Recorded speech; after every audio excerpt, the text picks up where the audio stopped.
I got to get some Tony time. Like she's wondering what's Tony time. We're all wondering what Tony time is until the chick actually opened her mouth, until she started talking.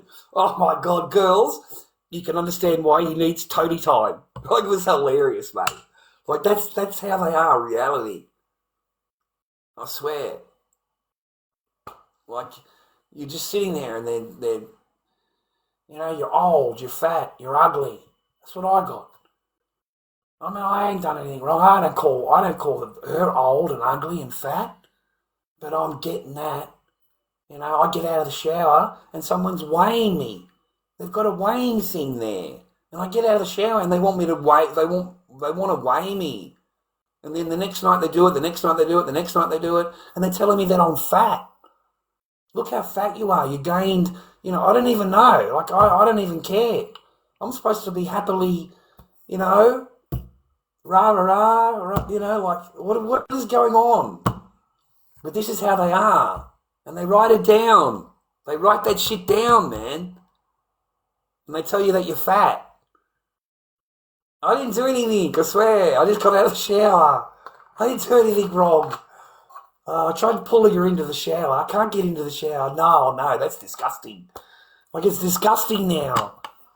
So you can't get into the shower with your chick. She won't get into the shower with you. Like, it's just, it all adds up. And there's no reason for it. It was horrible. You get weighed when you get out of the shower. You get weighed.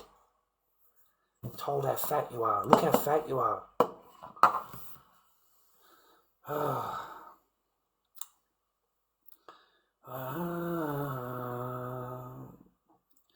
Was this guy who came home from work and she's into him? Yeah, basically. As soon as you walk in, like the minute you come home, you haven't even taken your shoes off, and you're copping like an earful, man. And you really just, you haven't even sat down or whatever. And I ignored it. I swear to God, because I've got a little one. So I ignore that and just concentrate on that. That's it for me. Just grab that, get out of the room, go for a walk, go to the park, go to the pool. I spend my whole time with my kid. That's it. Wouldn't even bother trying to communicate. There's no communication. You can't talk. I know speak English no more. Remember that, love? Remember when you told me that? Yeah. Where you're in Australia. You marry an Australian man. And, suddenly you don't want to talk English. So you don't speak to me for years. For years and years and years, you don't ever have a conversation with me. You don't ever ask me a simple question, nothing. You ignore me. You ignore. And that's acceptable. That's okay. Only the reaction is bad. Nothing else matters. Only the reaction. Okay? So you're allowed to do and make a person feel that way, everything like that. But the minute that person says anything, they're the ones that look. You're the bad one. You're the bad one. You're the bad one. Nothing I said is bad. Everything I said is perfect. Everything I said is the truth. It's the truth. Look how much you weigh. That's how much you weigh. It's the truth. What I said. That's how they throw it at you.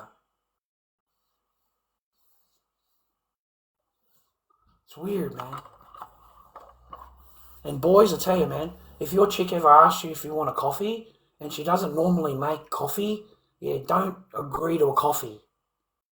They don't like it. I'm telling you. They offered it, but in reality, she doesn't really want to be making it. She wants you to go, no, that's okay. But she's offered you see. When you say yes, she's got to actually get up and do it. Now, this generation of what we're dealing with, I'm telling you, man, they make you a coffee. In their mind, they're a slave. They're a slave because it's a man. They're making a coffee for a man, and in their mind, they're a slave. I got offered a coffee, right? And I was like, wow, because never get offered it, you know. So, and we'd only been a small amount of time, not long time, small amount of time. Like I swear. Anyway, I get offered a coffee, put the coffee down, and as they're walking away, says to me, I feel like a slave when I make you a coffee. Straight to my face. I feel like a slave when I make you a coffee. I said, you offered me a coffee. You offered me to make a coffee. In my Western Australian mind, it's not comprehending. I didn't ask you to make a coffee. It's different. If I asked you to make it, you offered and I accepted. Now you're saying you feel like a slave. Trust me, that was the only coffee I ever got offered in 8 years. You will never get offered another coffee. Not only that, if they feel like a slave, gentlemen, if the woman tells you exactly what I've just said, what chances do you have of anything else? A simple coffee takes 3 or 4 minutes to make, and that's slave work. What else do you think would be regarded as slave work? It's everything. It's everything. Everything. Whatever, across the board. It's everything.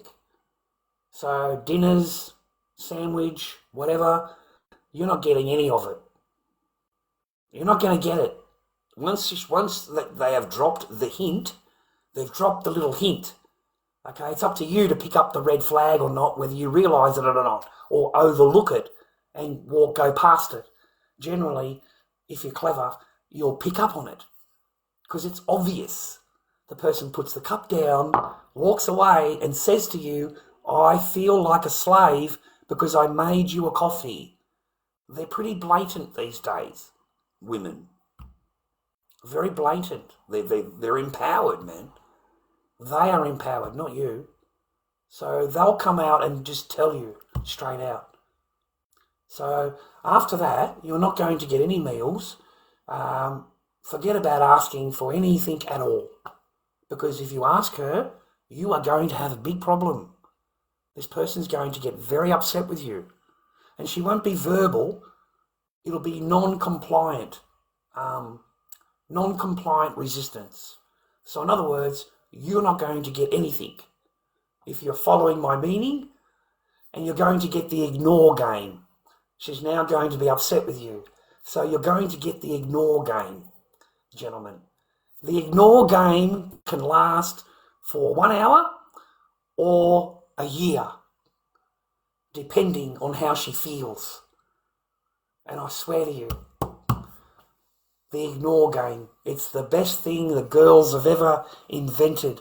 And every girl knows that hears me, knows that I'm telling you the truth, is the ignore game. And they all do it.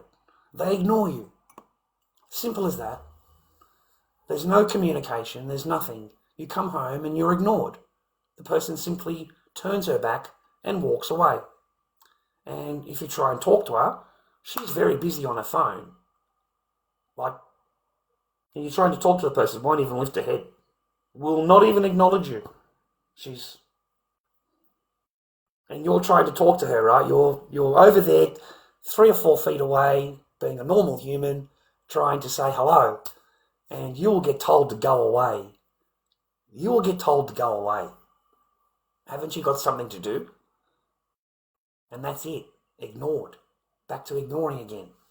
So the ignore game can last for weeks and weeks and weeks and weeks.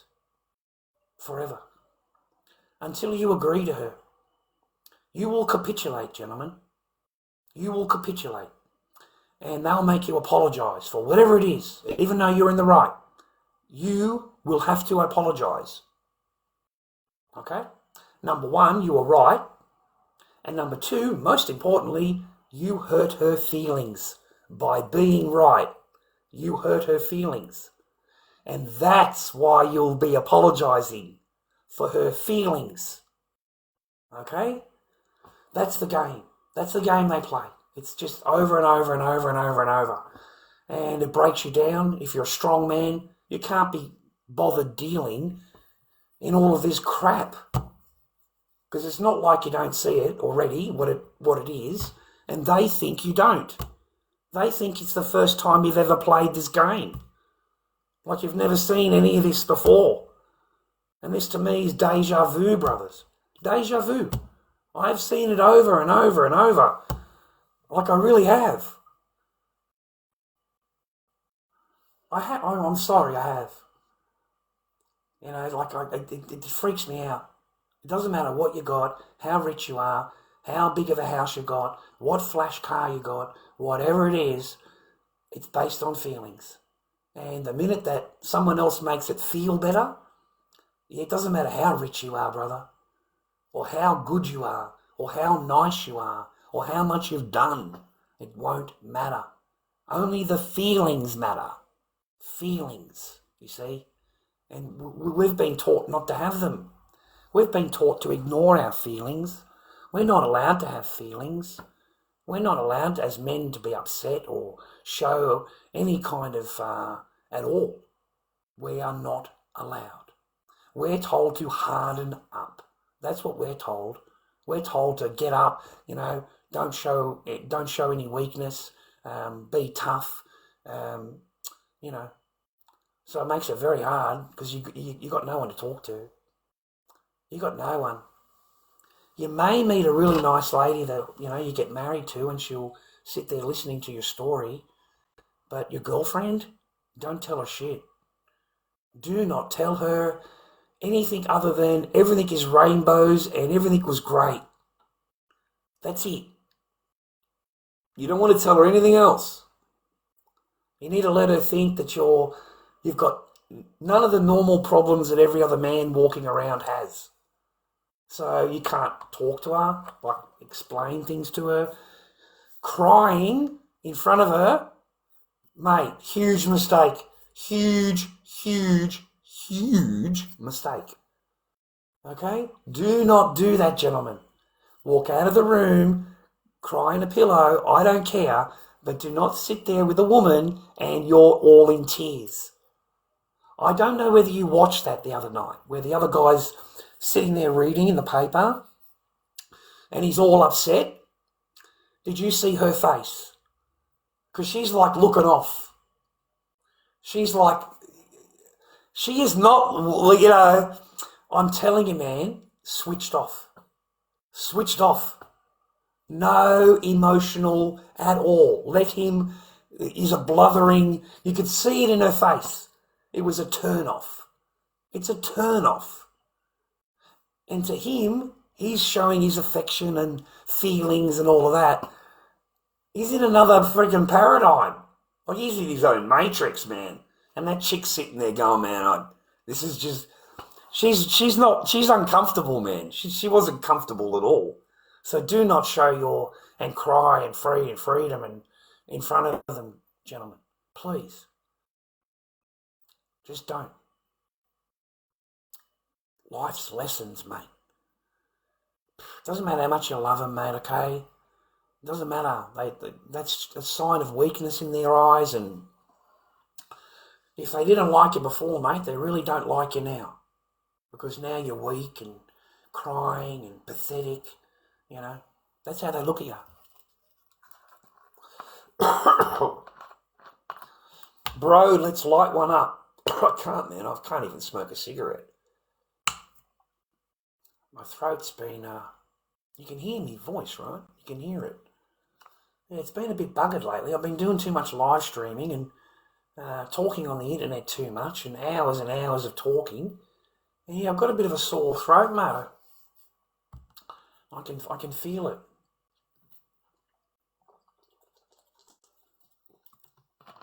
No, I'm legit, man. I've got to stay legit. Yeah. Court on Friday. I'm pretty nervous. I'm always nervous before these courts, every single time. Just really nervous. What are they going to accuse me of now? What am I going to be up for now? Like, is there any kind of result at all? Of course not. It's just me being accused of more stuff that it never happened. Like, it baffles me. It's everything but see my kid. It's everything but even ask a question. Don't even inquire why, 4 years you haven't obeyed the court order. Not a single thing in the court order. And there's not even a question asked. Nothing. Just accuse. And then they look at me like it's real.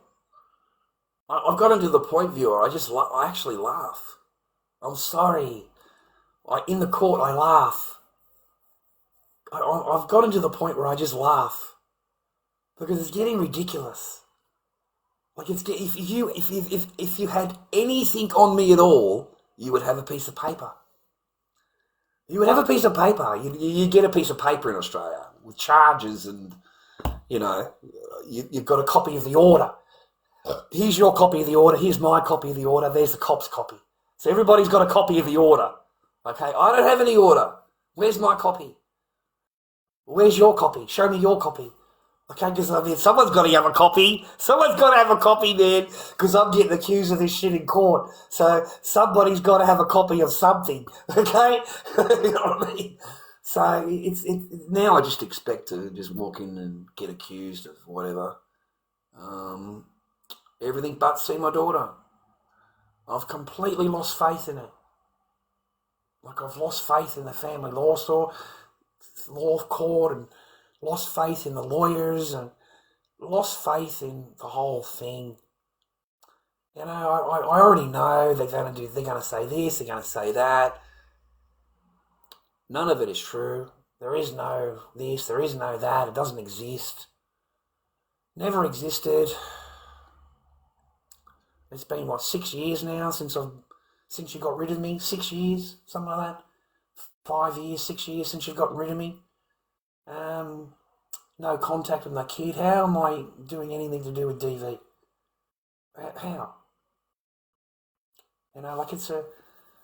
You just scratch your head. You know what I mean? You do everything legally, and they still accuse you of bullshit. It's bullshit, viewer. It's absolute lies. It's things you can say out of court, but when you come into court, yeah, you're in court now. So let's see what happens when we get into actual court. Because I know the judges are really smart. Judges are very, very clever.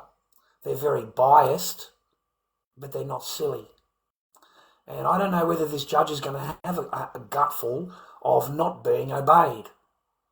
Like, when is the judge going to go, well, hey, I've had enough of, you know what I mean? Like, I don't know. Maybe they don't. I can't do anything. If I do anything at all, I'm charged. Charged. I mean, I'm handcuffed, brother. I'm handcuffed, put in the back of a divvy van, driven to Frankston, like, for anything. In the past, even when I had an AVO, even if you like someone's comment on the internet, I hope you see your daughter one day. I liked the comment. That's it. Arrested, done. Got put in the back of a divvy, the whole thing, man. Handcuffed, like I've committed a bank robbery. So if they could get me, they will get you for absolutely anything and everything that they can. They'll get you. Took 18 months to get that off. 18 months to have it dismissed. Dismissed, brother. Dismissed. Gone. So no orders, no,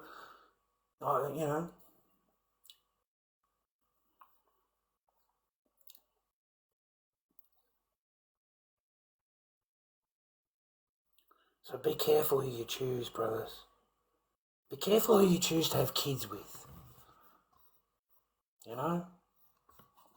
Be careful who you choose to marry. Forget about having kids with. Forget I said that. Just be really careful on who you marry, because they change overnight. Like, they just flip. Like the chick you married that you knew yesterday and that you married and you wake up with today is a totally different chick than what was yesterday. Because now you're married to her. And I'm telling you, man, the mask comes off. If they think they've got a lot of power and they've got the money, like not you, you're the poor one, because don't forget, I was the broke ass. She's wealthy. The whole family's really wealthy. I was the broke ass. I'm the one at the market trying to sell, bottles of perfume and nail polishes. I took really good money, but I never started out with money. I earned my money. I went to the market and I earned my money. I didn't automatically have money. You know what I mean?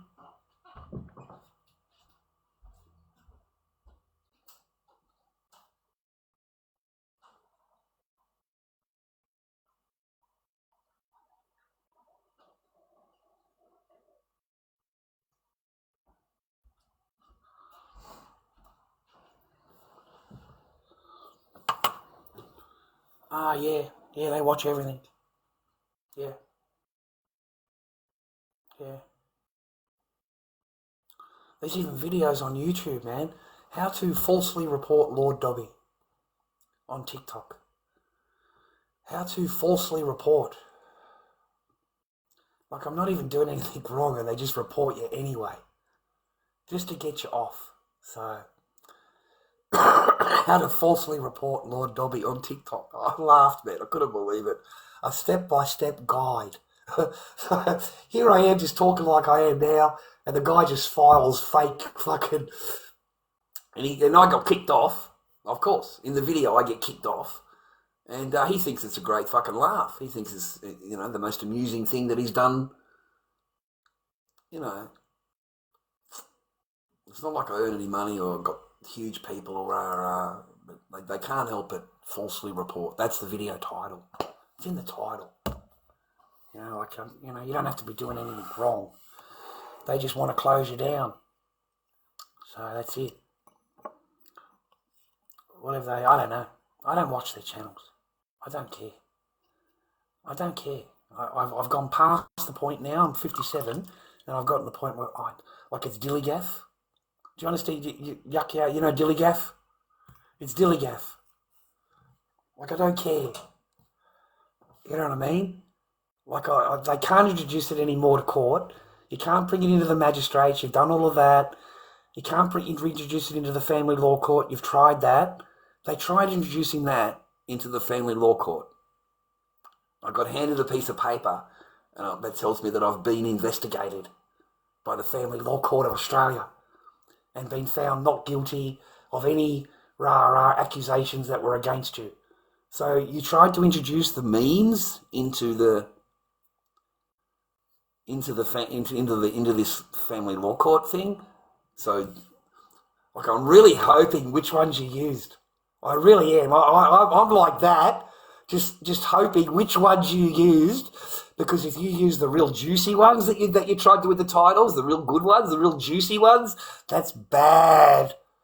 That's so bad in the family law court, and it's not actually that, because you do realise they looked them up.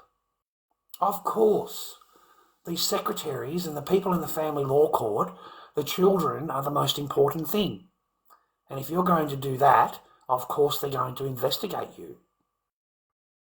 Of course they are. So they're going to look them up. Doesn't exist. Look them up. It's him on a beach. He's walking on the beach. There's nothing in there in regards to this title. So they've tried in 5 courts to have this stuff stick. All of them. So now, I forgot the end of the story. I've got a really good letter from a lawyer from the court saying that they've been named a vexatious litigant. A vexatious litigant. So if they try to introduce this to any other magistrates' courts, you are to show them this letter. And it should take them back to this case. And it should take them back to the videos. So he said, you shouldn't have any problem now, Mr. Barker. They can't just walk into a magistrate's court and say, oh, look, we've got a whole bunch of videos that you need to investigate. And, of course, when they hand them, they just give them the titles on a piece of paper. They don't give them the video. because it doesn't exist. You know what I mean? They don't come to the court with a video. You know what I'm saying? There is no video. It's just me in the beach, me walking on the beach. I've said to the judge, let's put him on the TV. Let's put him on the TV, Your Honour, because I know in my head that that I never you'd be in jail, mate. I'm so surprised the magistrate entered really, because this is a jailable thing. If this video really existed, you wouldn't be standing here. You'd be in jail. Okay. So I know it doesn't exist in my heart. I know. So the judges, let's put them on. And there's nothing there. They don't even have a copy of the video. They didn't even bring their own evidence to court. They didn't bring it. They just wanted the word. They just wanted to accept that it exists without actually making it exist. Oh no, it's there, Your Honour, we've seen it. Yes, it was there, rah. We just don't have a copy of it. Do you have a picture of it? No. Do you have a desktop picture of it? No. Do you have a picture on your phone of it when it was on the computer? You said you watched it on the computer, so you'd have a picture of it, wouldn't you? On your phone. Just ask us straight out. No, we don't have that, Your Honour. Case dismissed. You've wasted 18 months of the court's time, my time, lawyer's time, everything, and you've got nothing. You've got no evidence against this man. You paused. Have you got any evidence against this man? At all? Anything? Has he done anything wrong? No. I obey the order. I completely. So no.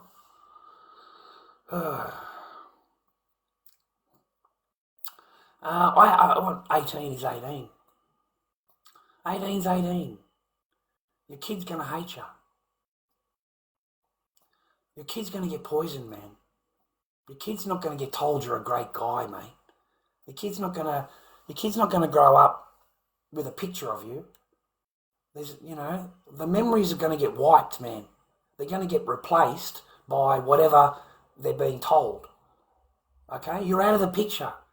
You'd be lucky to get called Dad. I'm called Charlie. Why do you think I'm so offended and hurt? I'm called Charlie. My own daughter, who used to run around after me calling Dad everywhere, is now calling me Charlie. Perhaps in the future I'll be Uncle Charlie. And then I'll just be Uncle. I'll just be Uncle. I won't even be Dad. So they take the identity of the father away from the child. The child has no identity as a father. It's just Charlie. That's wrong. It's not, you shouldn't, but that's what they do. My daughters to this day call me Charlie. My daughters to the day call me Charlie. My youngest just call me Charlie. Why? Because my identity has been taken. As Dad. It's gone. And over time, you want to know the truth? I'll tell you the truth, my pain is your lesson. Yeah, that's my channel, right? My pain is your lesson. Understand, but a lot louder. I used to scream it at you. But try and get it in your head. I'm going along in life, mate. I don't know where my kids are. They've been taken. They've been moved.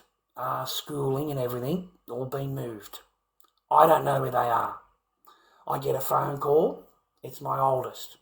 Says, Dad, when are you getting out of jail? That's what she says to me, I swear to God. When are you getting out of jail, Dad? I said, darling, what do you mean? Daddy misses you, rah, rah, rah, rah. What do you mean? Oh, you're in jail. When are you getting out of jail? I said, if Daddy was in jail, you wouldn't be able to call me. You can't call someone that's in jail. That's why they call it a jail. So Daddy's never been in jail, rah, rah. We had a conversation and then my daughter's hung up. Another time my daughter calls me. She says, Dad, you got to stop doing she called it the name, the H name. You know what I'm saying? The H one. But she actually used the name. Okay? And I said to her, what's that? What is that name? Because that's not what a 5-6-year-old would say. So my ex has told her that I'm a raving J, and I'm on the H, and all of this stuff, and I've said, darling, Daddy's never done anything like that ever. He's never ever... I had to tell my daughter that, no, that Daddy loves you, that's not true, and never touched anything like that, never... But I just thought it was so nasty of her. Like, just unnecessarily nasty, to tell them that. So my daughters grew up thinking their father was in jail and that he was a junkie. That's how my daughters grew up. And he wasn't either. I lived 20 minutes away. So no. And you only find this out, 10 years later, 15 years later. You only find it out. So,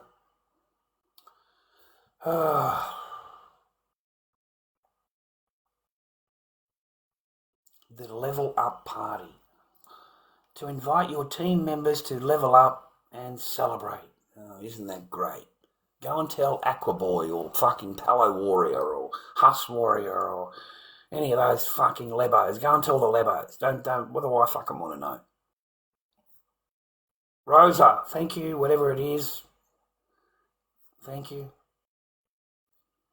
Courts manage like 27 million people and they can't afford to chuck TikToks on a USB.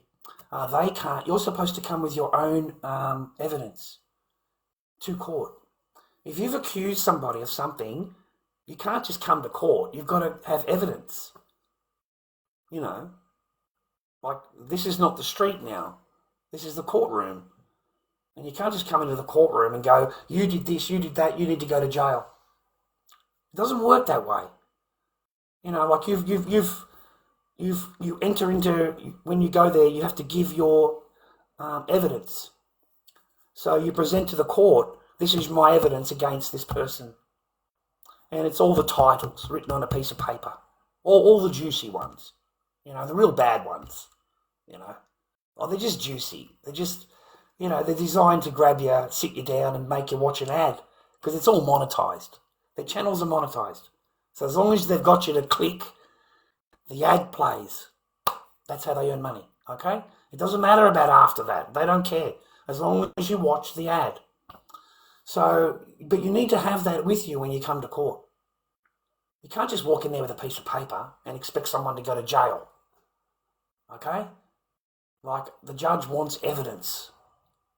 Okay? Not just feelings. Feelings and words don't work in court. Like, it's just amazing, man. Chicks want to just go in there and, accuse you of rah-rah, whatever. They can come into their mind, and they expect you to go to jail for that. Like, that blows my mind, that you can expect someone to go to jail for your made-up fucking meme videos. Made-up. There's entire channels devoted to Lord Dobby. All you got to do is put my name in. There's entire channels devoted to me. Like, there's so many videos, it's a joke. So there's plenty of meme channels to choose from. Plenty of videos to choose from. I'm arguing with everybody, remember that. Every manager that exists, apparently. You know what I mean? So you can introduce all of them. Imagine going to court with them, viewer.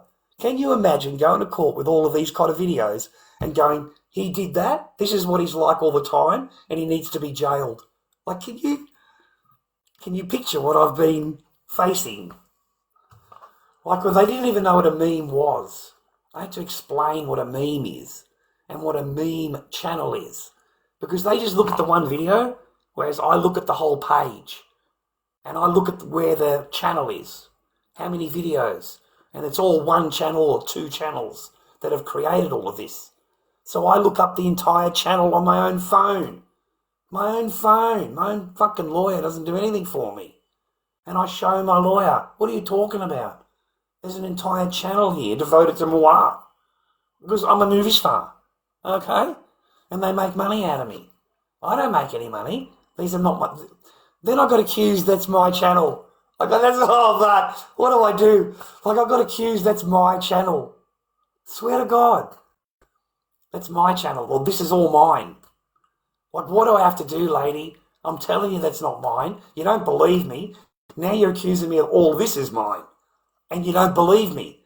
And you're my lawyer. You're my lawyer. What do I have to do? What do you want? I've got one channel. See? That's it. I've got one channel. I don't want... Yeah.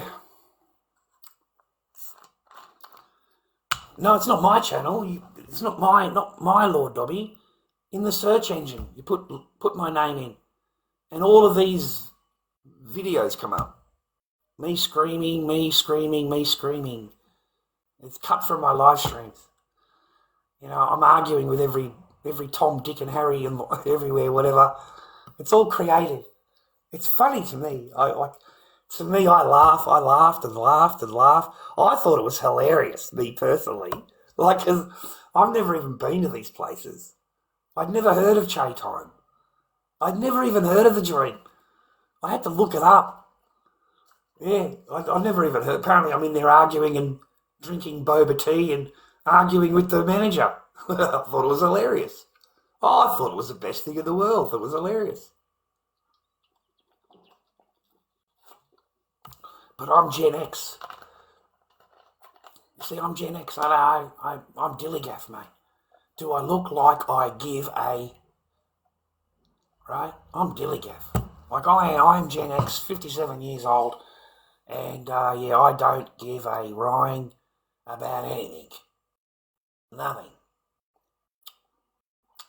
I am 57 years old. I could be dead fucking tomorrow.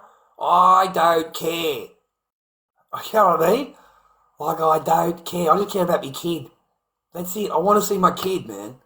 That's it. I just want to see my kid. I want to be a dad. I want to pick up from school. I want to take care of. I want to... Why should I have to walk away from my that's 2 out of 2. Both women want to take my kids, and you want to use lies. But anyway, we'll see how it goes. Preliminary hearing on Friday, I think it is. I'm not feeling confident at all.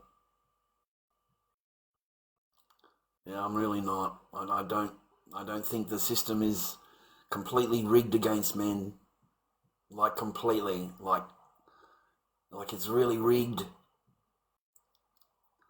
And what's hurtful is those people that are telling you what to do all this. They'll tell you that, they're doing what's best for the child. That's what they'll say to you. We're doing what's best for the child. But the child hasn't seen her dad. The child, right? So the child hasn't seen her dad. Are you trying to tell me that that's best for the child, that they don't see their father? At all? It doesn't even come up. We don't even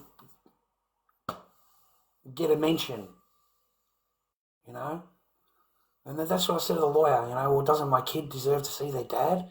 If it's for the kid's best interest, are you trying to tell me that not seeing their dad for years is their best interest? I said, how does that benefit the child, not seeing their father? How?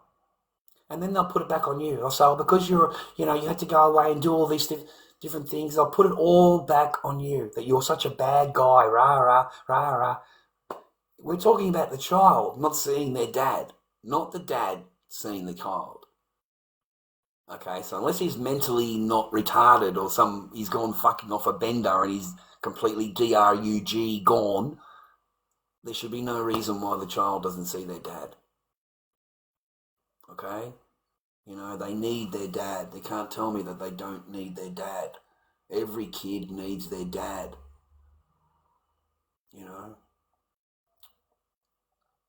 Every kid needs dad, mate. Every kid. Good, bad, whatever it is, doesn't matter. They deserve to have a dad. Someone that actually loves them and calls them son or daughter, tells them that he loves them, grabs them, hugs them, kisses them. You know what I mean? Be's a dad. The kid runs up and gives them a hug and they know that's their dad.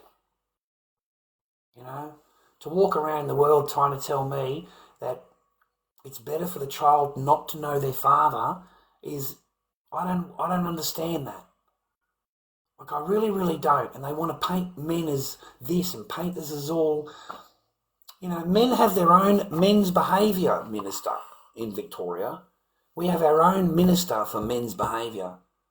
So they've come out with a whole new range of rules for men and nothing for women. There's no women's behaviour course. It doesn't exist. Only a men's behaviour course. And that's all over the world. Everywhere, every government, every country has now got a men's behaviour minister. Okay? Women are perfect. They don't need a minister.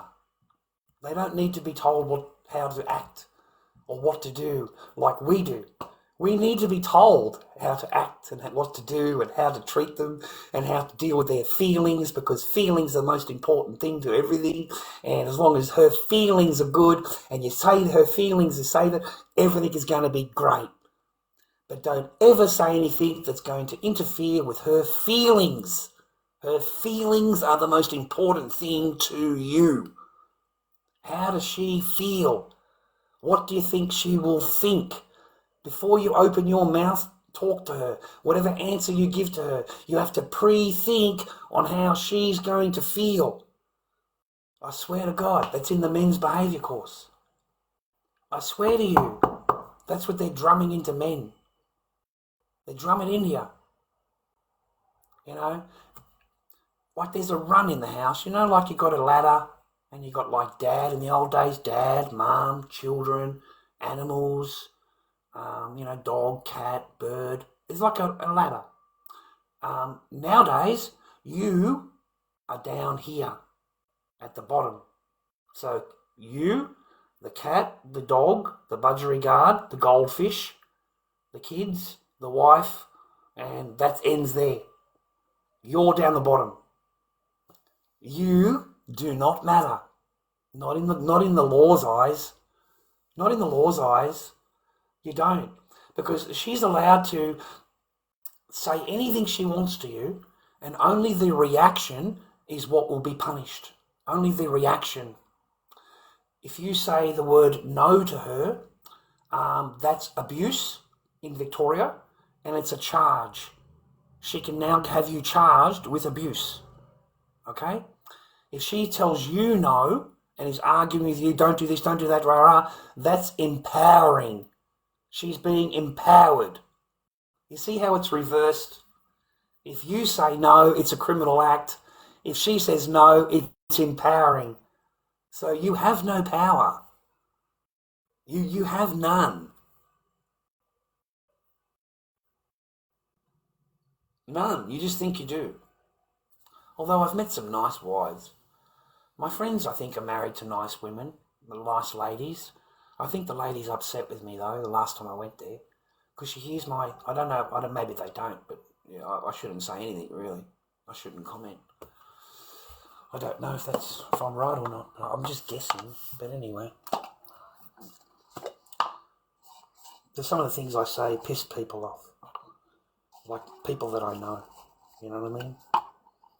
And they get disappointed in me or whatever. I'm done caring. I'm done caring. I don't fucking care what they think or what anyone.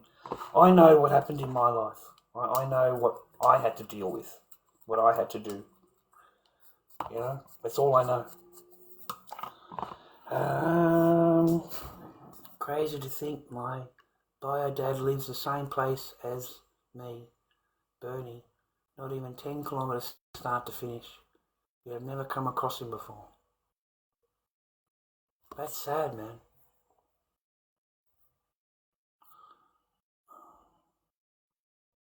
That's sad, man.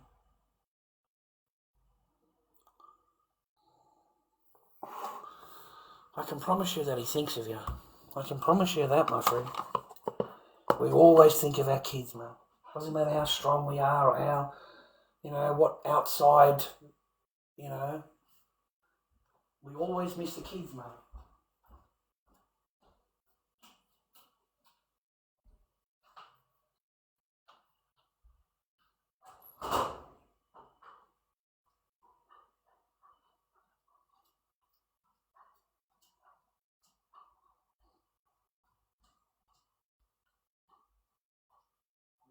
wondering if you can reconnect with him a bit, mate.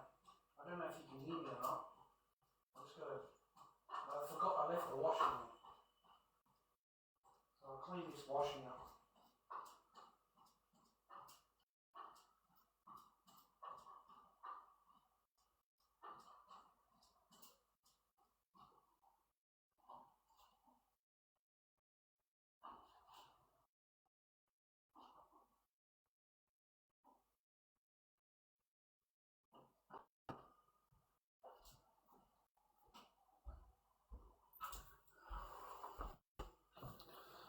What happened to Slammer, man? He's not online. He was online before. Anyway, found out he might be engaged with my ex-stepmum's mum. My ex's stepmum's mum. Fuck, that must be old, man. Damn. Ugh. Imagine that. I don't want to be married, man. It's just, no. It's just, ugh. Couldn't think of anything worse. Getting remarried again and putting up with it all and listening to this person's rules and regulations and her feelings and what's her expectations, and they don't give a damn about your feelings, expectations or anything else. Just their own plans, their own wants, their own needs, their own them. And then when you try and even talk to them, they cut you off. Have you had that? Have you had the little chicky babes, you're trying to talk to them, right, and everything you say, every third word, they're cutting you off. Like, they just fucking over-talk you. And you end up just sitting there listening and just let them go. Just let them go, boys. Let them talk. They'll talk themselves into the bed, okay? Just let them talk. Let them talk, man. Don't interrupt them. If you got a chick like that, she's non-stop rah-rah, let her talk. Okay, please. Like, she'll talk herself into the bedroom. She'll do it herself.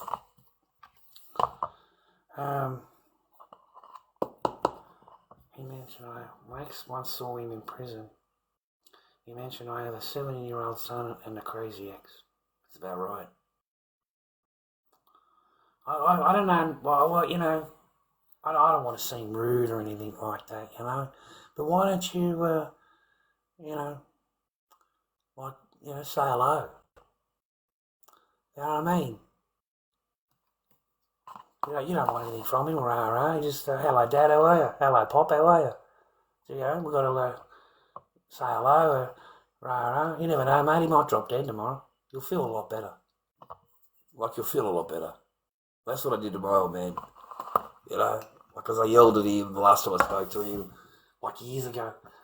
I told him, you know, hope he'd die, rah. You know, I was a nasty son, nasty. So I just called him up and just, you know, look, mate, can you forgive me for what I said, rah, in case something happens? Like just give me the blessing, you know, I'll feel a lot better. Gave me the blessing, that's it, I don't want to fucking talk to you again. I don't want to fucking talk to you, man. I got my blessing, I feel a lot better. Thanks very much. Get out of there. Haven't spoken since, mate. Fuck. Oh no, we'll love your stepdad, mate. I can't find his Facebook and my ex refused to send the link. That's an ex. You might be able to look him up, just his name or his last name or his ex name or, you know. Hey man, look up that bitch's name on Facebook, right? And search her friends. Search her page. I mean, maybe you never know. He might have liked something here or there, who knows? There might be some small tie there somewhere, you know, in the actual page itself, mate. My first stepdad, yeah, well, love him, man. He's taking care of you. He's been a good dad to you. You take care of him and you love him, yeah. No, I agree. But, you know, dad's a dad, and he may have been, as you know, mate, you'll feel better. You will feel better. You do it for yourself. You know, do it for yourself. Give him a hug. Say, you know, rah. Catch up with the old bloke. You won't regret it. You won't regret it. You won't regret it. He's not going to be mad at you or fucking yell and scream at you, swear at you or anything like that. I don't think he's going to do anything like that. Just be calm and, don't blue him. Don't argue with him. Just be cool.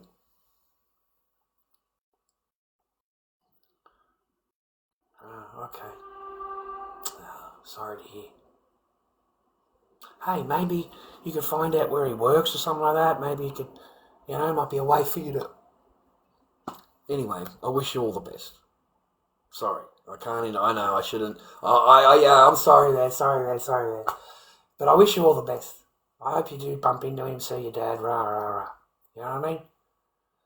And the superstition that my dad might be secretly upset, which I know he wouldn't be. No. Not at all. No, he would be thinking of you, missing you, and the same thing, especially if they're man my age. Of course he'd like to see his son, rah, rah. You know what I mean? He wants to see you growing into a man. He wants to see you being good in life and doing good in life and, go there and tell him how great you're doing. That's what he wants to hear. He doesn't want to hear you walking and going in there and telling him, how bad your life is, or rah, rah, rah, rah. He wants to be like, that's my son, he's doing his, he's punching it, right? Oh, bless you, man. I hope it happens for you one day. I really do. I hope you're able to see your dad. Like, blessings on you and your family and blessings on the old man. And thanks for sharing your story with me. I appreciate it, Doesn't have any urges, but can see me as long as my mum and I agree. Well, if he doesn't have any charges, there's nothing stopping him from seeing you at all. If your mother has put an AVO out on him in your name, that's a different story. There's a big difference. Okay, what you're saying to me doesn't make sense without an order. So has your mum put an order in your name against him? Or in her name against him? You better. Because it's a big difference, buddy. If he's got an order, if he comes in contact with you at all, he goes to jail. It's as simple as that. He goes to jail. You're not allowed, you're allowed to contact him. The minute that he says hello to you, done. Done. Done. I am talking jail. I am talking, she records it, right? Gotcha. So there could be a legal reason why he can't. Maybe he's put it all on private. He can't. Because even if you call him answering it, jail. Jail. These blue coats will come, mate, I'm sorry. They will come and arrest you for a comment on the internet that you liked on Facebook. Handcuffed, divvy van, driven to Frankston, booked, charged. Just for a comment. A phone call at that time with an AVO, it might be a lifetime AVO. It's an AVO. It's an AVO. She's got an AVO. Someone's got an AVO on him in there. It's an AVO. Then he's fucked. You need to go to the court if it's you on him. You need to go and get it removed. You do. He can't do anything. Because most men don't go to court. Most men don't go there for the AVOs and DVs and whatever. They don't go to court. So it gets extended from a 1-year AVO to a lifetime AVO. If he doesn't go to court, it's lifetime. I'm talking about his case, not mine. I'm allowed to talk whatever I want to talk about, Leo. You don't like it, please go. I'm allowed to talk I'm allowed to talk whatever I want. All right? There's no orders on me, buddy. There's no court things on me. I am a free man. And this is, for me, my shit 6 years ago. We're talking about him right now. We're talking about him. No, to be silly. Who would sign that? This is not the NBA, mate. This is not bloody movie star Hollywood here, mate. NBA? What do you think you are here, buddy? This is Lord Dobby, mate. NBA. Come on. Who told you that? That's hilarious, that is. Is that a meme one? Is that one of those meme videos? You know what I mean? No, don't be silly. You don't sign an NDA. You have an AVO. And you're not allowed to talk then. You're not allowed. You got a DV order. I don't know if a DV order covers it. I think it does. Not allowed to go on the internet, not allowed to talk, not allowed to have pictures, not allowed to come within 200 metres, is it? In my case, all of the above. But that was 4 years ago. Yeah, it's a long time now, buddy. Yeah, 4 years ago now. Regardless, but once I know I'm keen on it, I'll have a look. Yeah, there's a reason why. Talk with another family member. I don't know what you're talking about, mate. I don't have any family members. What family member? What family member? I don't... Oh, you're talking about your family. I'm thinking my family. Hang on a minute. I haven't got a family member. I haven't got a family member to talk to. I thought you meant me. Yeah, man. Yeah. Talk to... there'd be a reason why. Maybe talk to grandma. Grandmas are good. Or granddad. Granddad would know everything. Granddad would know everything. He'd know all what the little... what the story is. Grandma would be a good one to get briefed. Like, they would be able to brief you pretty good. Sorry, man. Well, whoever you've got, have a talk to them.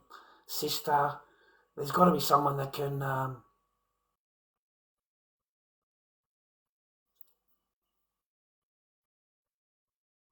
Or, because you're an adult, are you? You're an adult, right? Just phone up or go down the local magistrate court. Go down the courthouse and ask the ladies in the booth. Look up your name. Look up your dad's name, or if you know your dad's name. Do I have a DV or whatever order, any order against, I have a suspicion that, this has happened to me. Can I please just check to see if my thoughts are wrong or right? And you give them the information, have it written down on a paper, your information, possibly his information, mum's information, right? Is there any order? Can you please... I don't know if they can look it up. But they might be able to punch the names in, mate, into the computer, right? And then it will come up. It makes sense to me. Like, if they just put the names in the computer. So maybe one day it might be worth going there and having a talk to someone behind the desk, and it's not worth putting him in jeopardy, because he knows he's got a copy of the order. Someone's got a copy of the order, mate. Someone's got a copy of it.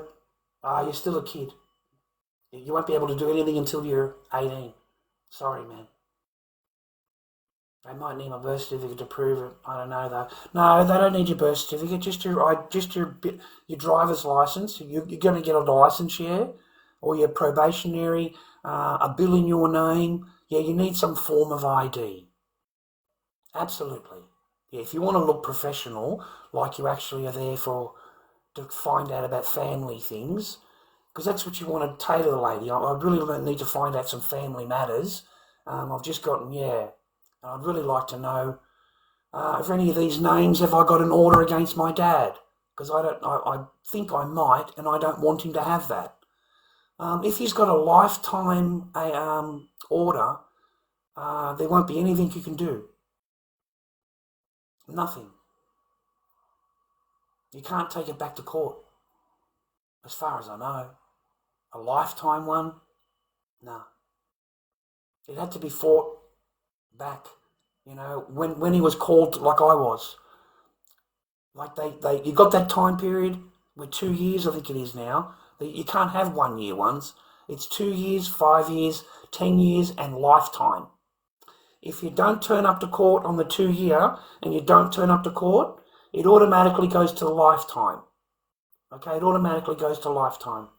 So that's what I was facing when I went to court, was lifetime AVO, like forever. What I believe it was legally organised. Oh.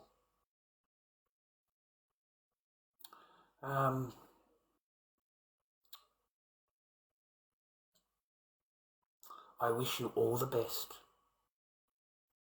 You know, I wish you the best in your journey. You're on your path, young fella. You're on your path, okay? Just be patient. Let the time thing pass, and you'll be able to find out, you know, because you can't do anything about it anyway at this point. You're not an adult.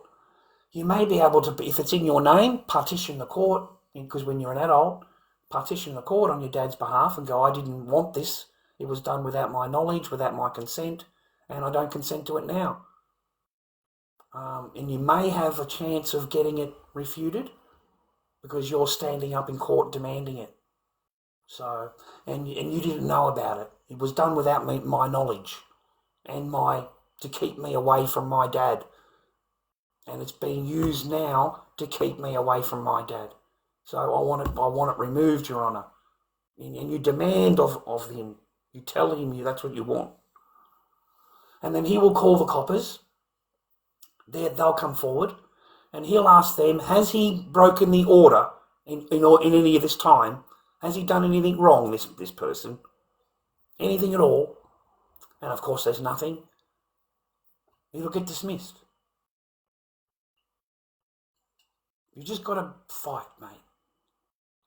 Okay? You may have to fight for your dad like I'm fighting for my kids. Okay? Especially if it's legally, stuff like that. It's going to really piss you off when you get older. When you get to 18, this shit's really going to like you've had enough, right? And by that age, you're going to be fucking, I want this. You know, this is what I want. And it's stopping me from doing it. And all of these years, I thought my dad didn't love me, rah. And the whole time, it's an order. It's an order. So no, I want to be able to re-establish a connection and a relationship with my father, and he can't do that because of this piece of paper. You got a good standing, mate, a good legal argument. Contact me in the future when that happens, okay? And that way I've refreshed your brain cells. I've refreshed it, right? So, well. Sorry to hear that, man. I think my daughter's the same. I'm just Charlie, man. I'm Charlie. Echo calls me Charlie. Not good. They take the identity from the father very early. They take that from the child. They take it. You know? I'm Dad. I'm not Charlie. I'm Dad. Everybody else in the world, I'm Charlie. To that particular special child, that's mine. That's my child. And I'm her father. And that's it. It doesn't change. Just because you tell her that I'm not her father or call me Charlie doesn't change the fact that I am her father. It doesn't change the fact. You know, it doesn't change anything. It just makes it easier for you to get you out of the brain cells, man. So, it makes me feel bad to one day want to see my bio dad and call him Dad instead of just Dave. I agree. He's not Dave. He's not. You were told to call him that. Oh my gosh, I've just realised that. Sorry, mate. Sorry. They do that to every kid. Every kid's the same. They take the identity of the father away from the child. And now even this poor child at the age of nearly 18 is still calling him Dave because now he's been programmed to do that. And this is what happens to our children This is what happens to majority of our children. I am not the only one. See, this is just patent what they do. You know? I mean, maybe I'll be Uncle Charlie next week or next time. I'll be called Uncle Charlie. And then after that, it'll just be Uncle. Just Uncle. Uncle in China is anybody. Uncle in China is the guy that is anybody. Anybody that's, everybody's uncle. Hello, uncle. Hello, auntie. That's how you say yes, hello, sir, hello, miss. That's how you say it in China. You say hello, uncle. So that's anybody.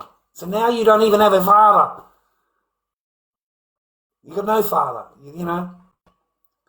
And that's what happened to my first marriage. She got remarried. And then, you know, I had the kids the whole time. Big story behind that. And she got married to this bloke who was the boyfriend who she cheated with and had the affair with and all that, So now this guy is standing in the park when I go to drop my children, or pick up my children, or was I dropping them off? I can't remember. But anyway, he's standing in the park telling me that, you know, we're married now, I'm their father, they have to do what I say, and if you want to see them, you have to ask permission, my permission, to see the kids. You have to ask them, because I'm their dad now. I had 2 little girls, 3 and 5, and they moved them out of the school, they moved addresses, they moved the school, and, you know, that's how they become father. That is how they become father, okay, because they get rid of you. They get rid of you. You don't exist anymore. And then my kids call me Charlie. They don't call me Dad. They call me Charlie. Okay? Even to this day. Even to now.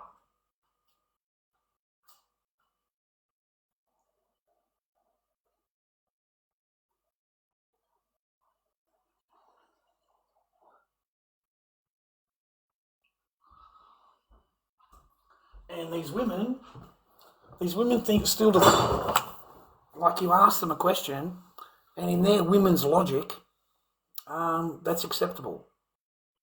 Their own women's logic. You know, the kids don't deserve to know who their dad is, you know, because you're such a bad guy.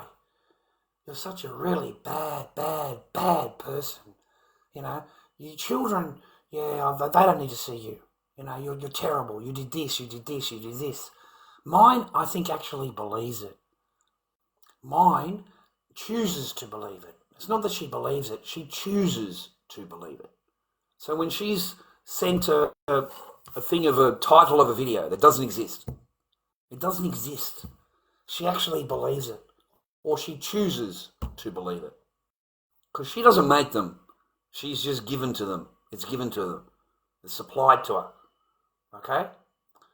I mean, I got a lot of people that don't like me. They don't like me. They don't like me, man. Yelling, screaming, rah-rah 6 years ago. Yeah, I've got videos. You know, how to falsely report Lord Dobby on TikTok that are on YouTube. How to falsely report. So I don't necessarily have to do anything wrong. They're going to do their best to do harm to me. They're going to try and harm me. So they make videos and titles and stuff like that. And they've got monetized channels, so they get paid. And they're sent to the ex. And the ex actually reads the title and says, yeah, that must be true. Doesn't look at anything. I'm really sure it doesn't look at anything. Because there's no copies of anything. And what I can look up, there's nothing like what's on the title. It's me walking along a beach. It's me sitting talking like I am now. And it's got some crazy title, you know. Lord Dobby films his daughter naked on live stream. That's the title. You know, like, my daughter's not even in the video. She's nowhere in the video. It's me sitting as I am now. It's not even from back then. It's one of the latest videos of one of my streams. So, I mean, I haven't seen my daughter in 3-4 years. So, and that never happened. It never happened. It never would happen. It never even come up. I mean, I had my daughter every day. And I live streamed every day. You know, and people wondered why. Well, they asked me why. I said, because when I walk into the house, I'm told that I don't do anything. I'm told that I don't go to this, I don't go to the park, I don't go to the pool, I don't go in, I don't go for walks, I don't do anything. You know, I'm a bad father. That's what I'm told. So, and this is after, I'm told a few times. So I called my sister in America, and I talked to my sister, and I told her. So she said, start filming things. You know, whatever you're doing with her now, film it. You go into the park. You're going to play hide and seek. You're going to play catchies. You're going to play ball. You need it all filmed. Okay? You cook for your child. Film it. That you cooked a meal for Echo and she's sitting down eating her meal. And prove that you cook a meal for her. Okay? Prove that you're sitting down reading a book and she's in her jammies and you're reading a book to her before she goes to bed. You have to prove it, Chad. You've got to prove it now. So I had to start. I had no choice. So I think we turned it off when she come home from school, 3 o'clock. I would be live with you all day and 3 o'clock would come because we're making masks in the garage. We're doing arts. We're creating things. We're earning money. We're busy and we're yelling and screaming and all the rest of the stuff that Lord Dobby, carried on with. But they got turned off at 3 o'clock. You'll see. My streams got turned off at 3 o'clock. That's drop-off time. And they didn't get turned back on again until, 7:30, 8 o'clock at night when I was in the garage again. So, I did a whole bunch of filming and then I realised, no, that's it now. Like, I've got the proof I need. No need to film anymore. And we never filmed Bubba again. She was never in any... God, she was good though, wasn't she? She would come out to the camera and go, hi guys, how are you today? She's freaking 5. She's 5 years old and she's in the camera, hi guys, how are you today? I'm going to do some painting. This is my daughter. I'm going to do some painting.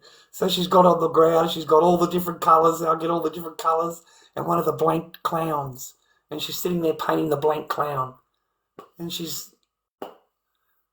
was like she was natural. It was like natural for her to do, like she wanted to, hi guys, how are you today? Like, every time she looked, hi guys, like she looked at the camera, hello, like, yeah.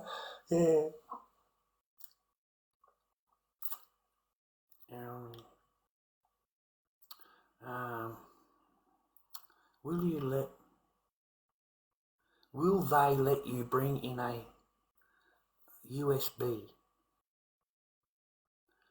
with all of the videos and stuff you've posted on YouTube and TikTok? What's a USB? Oh, the little thing. Yeah, I can bring in anything I want. I can introduce evidence. It's not up to me to introduce evidence. I'm the accused. It's up to you, the accuser, to bring evidence. Right? You've got to bring the evidence to the accused and the judge and say, look, Your Honour, look what I've got. This is what he did. I don't have to produce anything. I'm the accused. You've got to bring your evidence now you're in court. Out of court, you don't have to do anything. Out of court, you don't need to supply anything. They can accuse whatever they want. Anybody can accuse you in the world of whatever. But when they get into court, in front of a judge, you need to bring your evidence. You can't just walk into the court and go, he did this, he did this, he did that, and I want him to go to jail. That's not how the court works. That's just not. This is a legal court here. So, I had to read you, why did you, what? I had all the paper. I think when I was a kid, I went to the newspaper. I don't know where you're talking. One minute, there's a guy complaining. I don't know what question he's wrote. I tried to read you. I tried to read you. I don't know what you're talking about, man. You speak English, man? You know? Like I'm an old bloke. You know? Gen X. So if you're going to say something, just say it. I don't want to have to guess things, man. I'm not a good guesser. It annoys me. Alright? You know what I mean? I talk plainly. Yeah? Stay on path, brothers. Stay on path, Turkey. Yeah, I hope you're well too, man. I hope you're happy, healthy, and well. I hope you got someone in your life that loves ya. I really do. Yeah, man. Trying to ring you. Why? You're not going to ring me, mate. Fucking good luck. And why would I answer? Why would you be worth talking to, mate, even if you did call me? Because I'm pretty sure I've been doxxed. I'm pretty sure they've doxed me ages ago, fucking years ago. There's no reason for me to talk to you anyway. Melbourne sports cards. Oh, there you go, Turkey. No worries, man. I hope you are happy, healthy, and well, mate. Okay? Still cracking away, hopefully. Well, you're kicking around. I'm going to head off for a bit, so I'll be back later. Yeah, stay happy, man. You go and enjoy, go and watch, go and be happy, go and do whatever you want to go and do. All good, man. I've got to go and get to bed and get up in the morning and go to work. So, you know, Brittany, bitch, invites you to co-host. Oh, my God, Brittany. Fucking hell. Hello. A bit of a good sort, hey? Have a look at it. She's a good sort. What's happening, beautiful girl? Nothing much. What about you? I'm being handsome. I'm a handsome I'm a handsome fella over here. How are your masks going? Oh, we're just doing some clowns. Oh yeah, Just making some clowns. they're good. And what are you up to, young girl? What have you been doing, eh? I haven't been watching any of your stuff, I'm sorry. I've been working. That's all good. I've just been doing the usual makeup and stuff. What have you got a cap on your head? What have you done? Oh, nothing. I was putting wigs on. Oh, that's what I was thinking. You've been putting a wig on, have you? Yeah. Oh, you'd be good with brown hair. What did you try on? Red hair, maybe?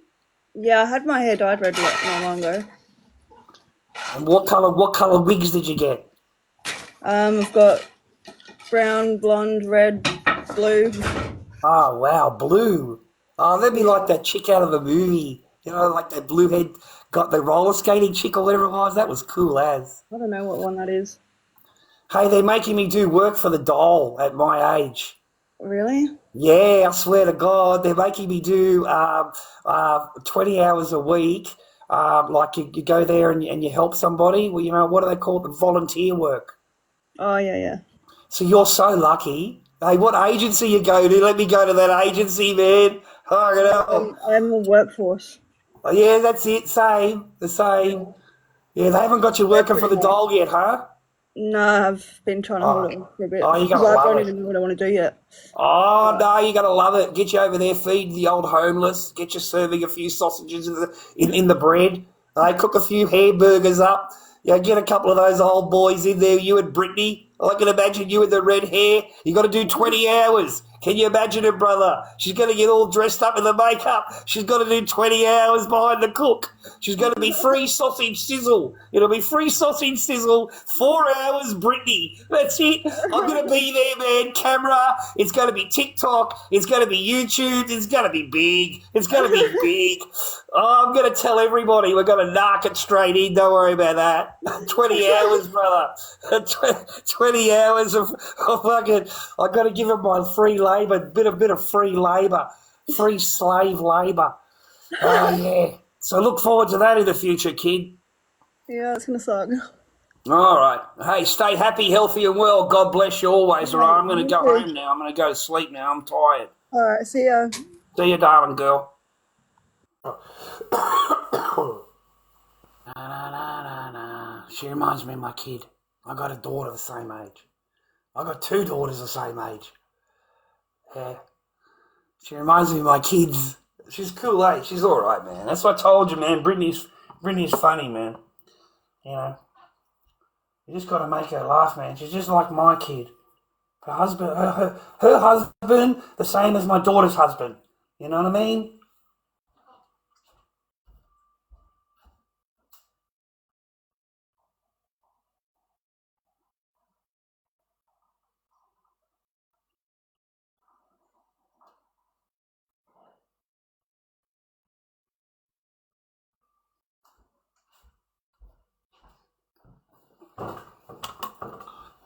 sorry, man.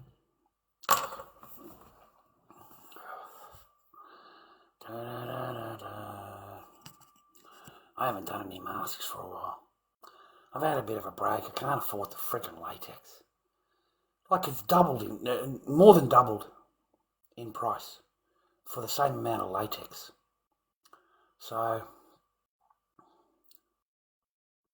I've got to learn how to, I don't know.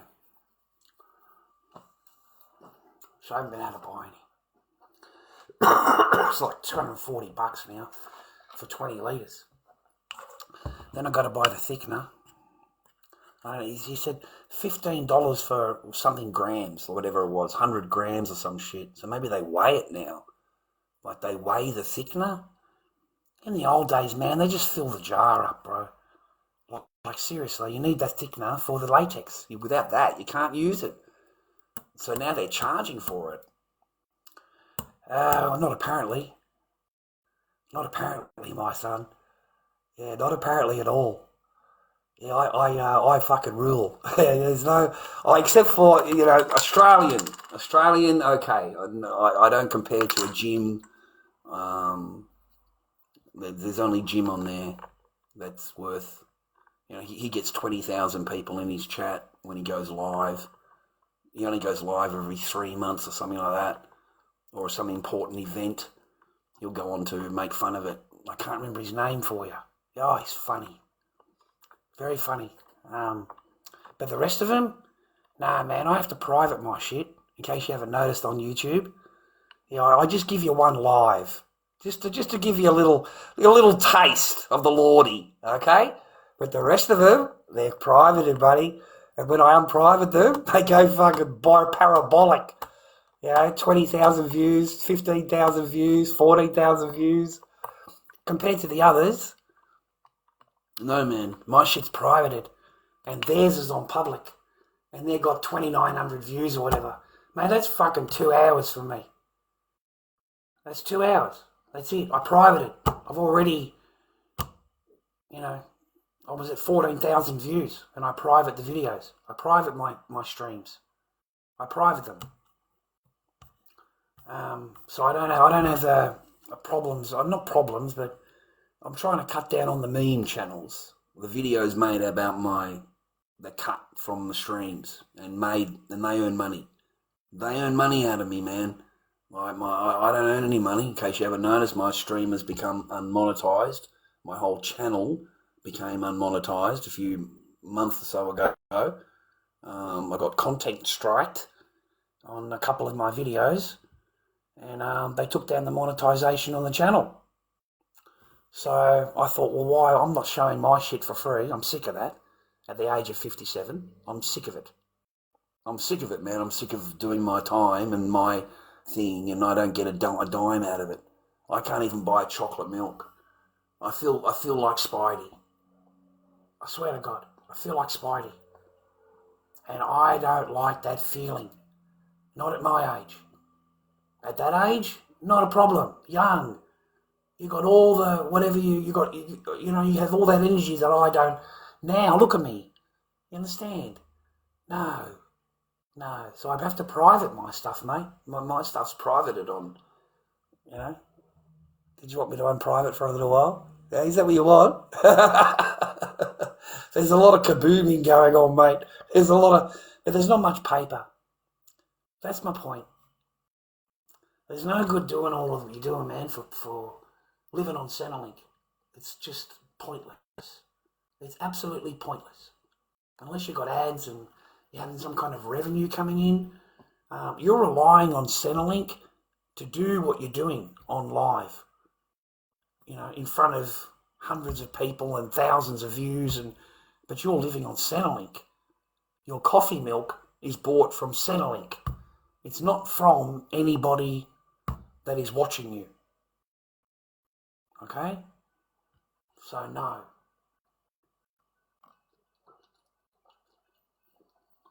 I got the ump with it. Like, they'll take down my monetization. They'll take away my money, but they still want my videos up. They want to be able to make fun of me. They want to be able to make videos out of me. They want to go, look at that loser, look at this, look at rah. That's what they want. But they don't want you to actually earn any money. Like, God forbid you can pay a bill with your channel or improve your daughter's life or my children's lives. What value is my social media when it's unmonetized? Does it help my children? If I cark tomorrow, does my channel benefit my daughter? And no, it doesn't. So yeah, it bugs me. It bugs me, yeah. So I have to hit them hard in the lives. I have to hit them hard. Boys, please, man, chuck us $5 through PayPal if you can. I don't get anybody. Nobody. I get 2 people, one person that really, really likes me. Really, really likes me, American gentleman. I don't know. I don't inquire about their personal, lives. I don't message people. I don't get in your pocket. I don't get in your thing complaining, rah. I don't do what they do. That's what they do. We have their messages to prove what they do. We have the evidence against these people, okay? Me, no. You don't have nothing. Nothing. We've got actual proof of these people doing it. Sending the messages and conning the money out of them and, I love you and I'm going to get married. We're going to be together. We're all, the whole, I'm going to die without you and all of that crap in order to get their bank account. That's it. We don't have that. I don't have that. I don't do that. So I'm of little value right now to my kids. I really am. At least the channel used to give me a couple $100 a month, mate. A couple $100 is a couple $100 when you're broke, mate, on Centrelink. You know what I mean? And they used to be able to give me super chat. They used to be able to give me little things, little blessings during as we go along. $5 here, $10 there. Now, none of those gifters can gift me because they only went through super chat. They don't have PayPal. They don't have it. They've told me straight up I don't have it. That's why we always went through super chat. So I lost my super chat money, $200 when they took this channel down, monetization down. I lost the 200, and I was broke. I could have really used the $200, and they took the videos down or the ads. No ads. I used to tell my stream, man, okay, you don't want to super chat or PayPal. I will please ask you to go and watch an ad. I will please ask you to open a second box up and let that shit play through, and then keep letting it just pump those ads for me. Okay, let's at least get an earn out of the billionaires. Okay, you can't. We're all broke. I understand that. But I'll still go live for you. Just watch an ad. Watch an ad. Watch an ad. Watch an ad. Watch an ad. You know what I mean? So my team would watch ads for me. The people that are there would sit down and have a second box and, the billionaire can pay me. The billionaire can pay me. Just watch the ad. I won't argue with you or complain at you as long as I know you're watching an ad, please. You know what I mean? So there's little ways around it, but no, they're not really. There's no money in it. Like, you feel sorry for a Spidey, man. He's only a young fella and stuff, but you try sleeping on a fucking toilet floor. You think it's amusing? You think it's fun? I'd like to see one of you little bitches go and do it for one night. Just one night. Go and sleep in a public toilet and tell me how comfortable you are. And you think it's acceptable that the next day you get up and you're watching him on live from 8 o'clock in the morning. And you think it's acceptable when you've just gotten out of your bed and you've had a comfortable night's sleep. So you want to turn it on to Spidey.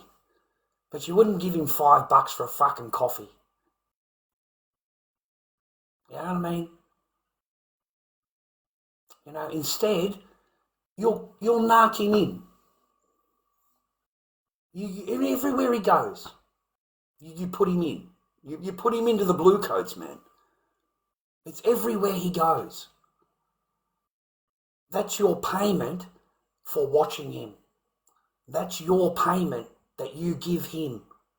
It's pathetic. Pathetic. And you expect him to do all that on Centrelink. You expect him to survive and thrive on Centrelink. Is there any by chance, ladies and gentlemen, that young man is allowed to have a car? Is there any by chance that he's allowed to go and buy a bacon and egg sandwich in the morning and not have to worry about Centrelink? You know? Because I am not Spidey. I'm not him. I'm not Spidey 2.0 30 years on. So that's why I'm trying to get through to him. I haven't met the kid. I haven't met him, but I know what it's like to sleep on a floor. I know what it's like to be real fucking cold sleeping on a floor. And I know how lonely it is. I really do. And in one of those public toilets, you can't lock the door. You only get 10 minutes and the door unlocks. It's green. You can't stay there all night safely. You know? And if they knew where you were, my little friend, the blue coat would be there. It already happened, didn't it? You woke up, went out the door, not woke up, but you walked out of the toilet and there they are, right there waiting for you. So all of these people, man, they're all narcs. You're surrounded by narcs, 600 fucking narcs. Just narcs. You know, here and there they throw you a little 50-cent fucking povo fucking, you know, povo present, rah, and act like they're doing you a favour. It's fucking 5 cents. Like, they act like they're doing you a big favour. Anyway, man, so that's why I do my YouTube. But I hit them, you know. I actually earn a couple of bucks here, a couple of bucks there. I actually get a little bit of paper, okay, because I'm a bit older. I've got bills to pay. My internet is on the 5th, and I hit my stream for it. Because, I mean, you want me to come online? Let's be fair. How are you being fair to me? Okay, I come online, I entertain you. I take you everywhere, we do things together. Can you at least put a little bit in for the internet?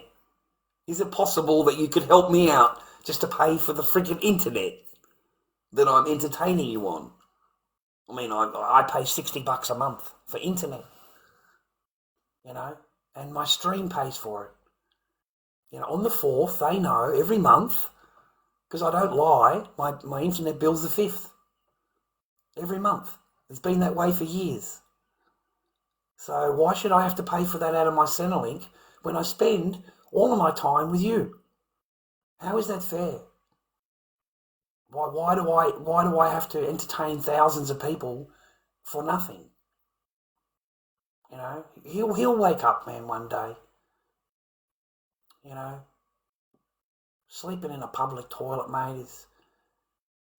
Yeah, I don't want that for my little friend there.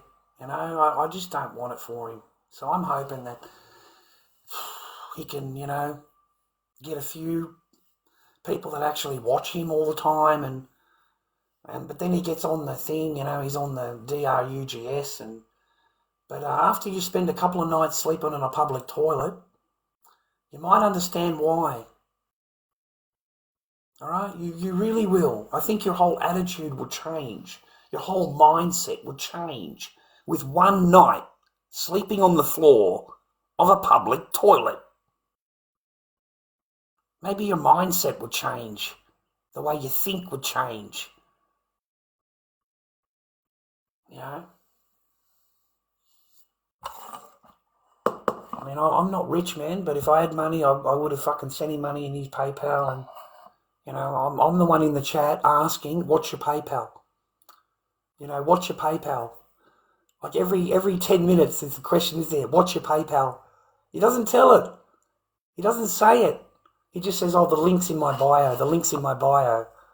I'm trying to, like, get the kid to, you know, because, I mean, you're walking along, my little brother, and you can't even get a bacon and egg sandwich, bro. Like, I know that feeling. I know that feeling. You know? I honestly know that fucking feeling. You know, you're hungry and Anyway, I like the kid.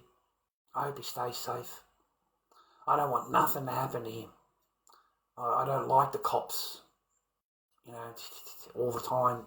Everywhere he goes, wherever he is, there's phone calls being made. Doxing. Always doxing, That was a nice copper, the last one. The last one that spoke to him, that was a nice copper. Sat down and just talked to him. Because some of these cops can be pretty nasty, man. But they would have watched him on live. They would have watched him before they got there. You know what I mean? They would have watched him. They already know. Before they get there, they know. So he handled it like a true professional. You did a really good job. Putting them at ease. You don't have to go anywhere when you don't want to. You want to stay longer, you can stay longer. You've done nothing wrong. But they're out to do you harm, Spidey. These people. These people are not your friends. And if they can put you in danger, they will.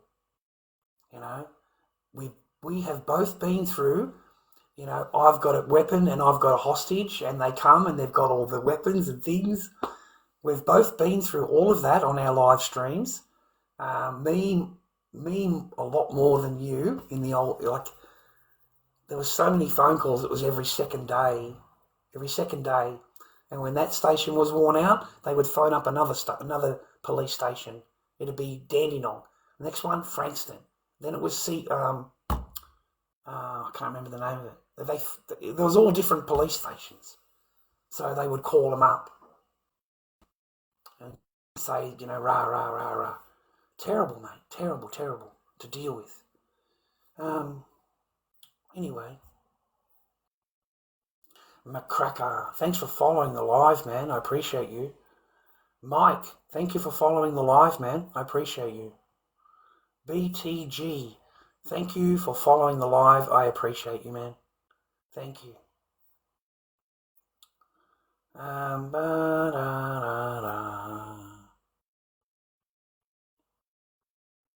thought you went, Radio. I thought you got to bed or you had something to do or whatever. I know, man. It's 11 o'clock. I don't start tomorrow till 10. Till 10. And I already know what I'm going to do, so I don't have to stand there and asking what to do or whatever. I just go there and I already know what I can potter around for the next 4 hours or 3.5 hours without a problem tomorrow. And what is then? It's tomorrow's Tuesday today. Tomorrow's Wednesday. So Wednesday. Tomorrow's Wednesday. So Thursday, Friday. 2 more days. 2 more days. 2 more days. After waiting 5 months. 5 months for this hearing. 4 months for the family report to eventuate. They really make you wait as a man. They're not in any rush. And the whole time you don't see your kids. And there's no rush. We're going to take our time, Mr. Barker. I'm thinking to myself, we've taken 3.5 years. How long do you need? I didn't say anything. You can't say anything as a man in family law court. You really can't. You get to a point where you really want to, but you got to keep your mouth closed. Because if you don't, she's going to charge you with contempt of court the minute you open your mouth. If you disagree with anything, contempt of court. Bang. Can't. It's one-sided. It's a one-sided deal. And they have all the cards. And they walk out laughing. They walk out with a big smile on their face. They just realise they do not have to obey anything. What are you going to do about it? You're going to take me back to court. That's all you're going to do. You're going to take me back to court. I walk in and I agree to everything the judge asked me to do, and then I walk out of court again and don't agree with it. What are you going to do? What are you going to do about it? take you back to court. you know, you need the ace card up the sleeve. I don't know what the ace card would be. I don't have an ace card. You can't defend yourself against someone who is going to just create things out of air. Just pluck them out and throw them in. You can't. How do you know? There's no game. It's just pluck it out of thin air. And then you're defending yourself, because they're accusing you of non-stop of everything. The last 4 years has been nothing but accusing. Nothing but accusing, I swear. Every time I walk into court, I'm accused of something totally different. Totally, like, why didn't you mention this like 3 years ago? Like 4 years ago, when it actually, we're together. You know what I mean? Like, none of that's mentioned then. It's all mentioned now, The old Irish accent. Do I have an Irish accent? Wow. I didn't realise. I didn't watch any Leprechaun cartoons. Maybe if I watch a Leprechaun cartoon, maybe I'll get one.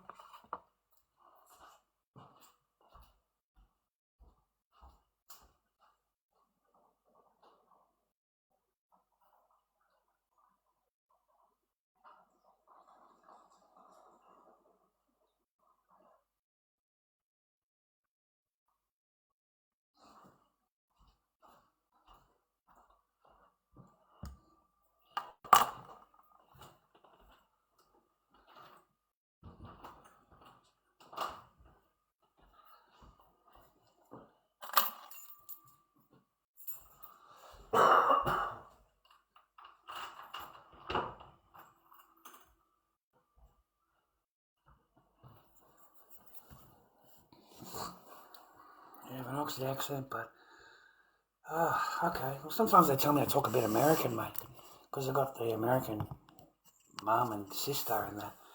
They're full Yankee, mate. Full American kind of thing. Got the accents and everything, mate. Yeah.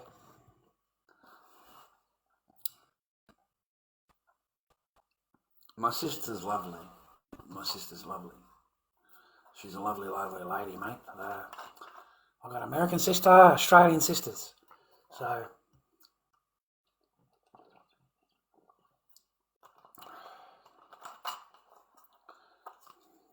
yeah, my age.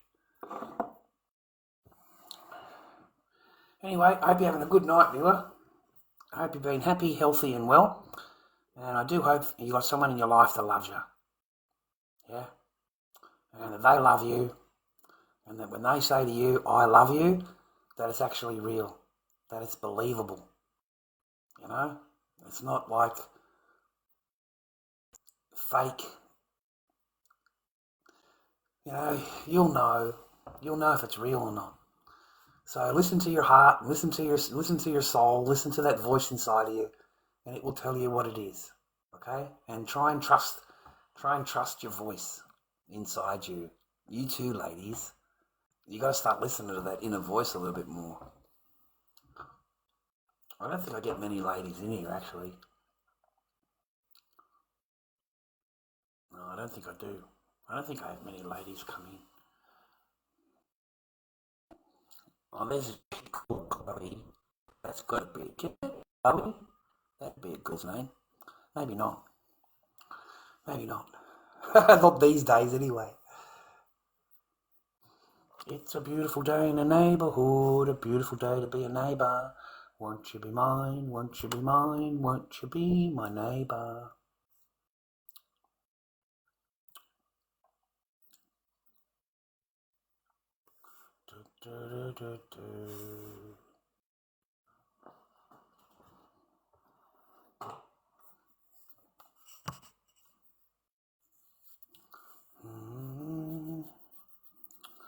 Alright, man, no one wants to say anything. Head off, man. I'll try and build my channel up a bit on TikTok. I haven't been able to spend any time on here. Between doing the job and then doing the YouTube streaming, and I get tired, man. I'm old, I get tired, so I haven't been on TikTok a whole lot. It's too much of my time taken up by social media. Just too much. I wish I had my kid and I wouldn't even be thinking about social media. I wouldn't even be on it. I wouldn't even be thinking about it. Just put the phone away, So, but in the future, you never know. Just try and build up the channel a bit on Tiki. Maybe have a chance of trying to do what do they do? Battling or whatever it is. I wouldn't mind that for a little bit. I mean, gosh, if you had one good even day like these people do, it would change your life. Like it really would. Is Kazza still online? Is Kazza awake, man? Is he still cracking? Because, there'd be plenty of you in here that'd be Kazza fans. We got Kazza fans in here? Let's have a chat. Let's have a chat, man. I keep on trying to have a chat to the Kazza, but, in the old days he would talk to you, but now he's got too many people, so he's too popular now, so he doesn't talk. He's not honest. He's not the same Kazza, man, as I met, all those months ago, working. That's not the same bloke. Now it's the entertainer. So, don't emulate it. That's what I'm saying to you. Don't emulate. Get a taste of that TikTok money, mate, and that's it. Their whole mindset changes, brother. They become live pros. You ask a question in the chat, how's work going, man? I'm not going to be doing that now. I'm just going to do 2 days a week. And then you get all these comments, how dare you ask him about his private life? How dare you ask this? How dare you ask that? You get all the protection ring coming around. I just thought it was just a bit of a letdown, to be honest. But the money. It's the money, boys. It's all the paper. It's not hard to find out. Tiki Leaps. Not hard to find out. You just put the name in, just scroll down, and it tells you exactly what's going on. It's big money. I can, So anyway, no more digging rocks. No more showing young men how to go to work and get a heavy thing license, whatever it is, and construction and gone. So the positive chap that we knew, teaching men how to be men, has now been replaced by a TikTok entertainer. And that's it. TikTok professional battler. Stacey goes to work for 2 days a week, And yeah, well, mate, you can talk to the kids that way, but grown adults, no, mate. There's no job you can go to where you can say, boss, I'm gonna just come here 2 days a week. Okay, I'm just gonna come here 2 days a week, and the rest of the time I'm gonna have off. And the boss is gonna go, yeah, that's fine. Just come in 2 days a week. Like, we're not going to replace you. It's not like we need a driver any of the other days. Come on, man. Anyway, I hope I'm wrong, but I told you this a month ago. I told you this at Christmas. When the big Christmas break was on and they're at home and you got that little bit of a holiday till January, and they pumped, mate. Remember, it's 20 US a week, mate. It's big bickies. Right, so he approximately earned 50 G's out of that whole 2-month period. He earned big bananas, huge, astronomical numbers. Okay, so in his mind, these young whippersnappers, they think they can do that every day of the week now. Every week, every month, that's what the figure will be. That's what they think. Okay, it's going to be. Okay? Good luck. Good luck, because that's not how it works. They run out of money. The people that were there before, that gifted you, rah. What do you think? They got like 400 grand in the bank? What are you kidding me? So you're turning your people over. You're turning them over. Turning the gifters over now. Turning them over. Okay? So now he's got to learn how to do all that.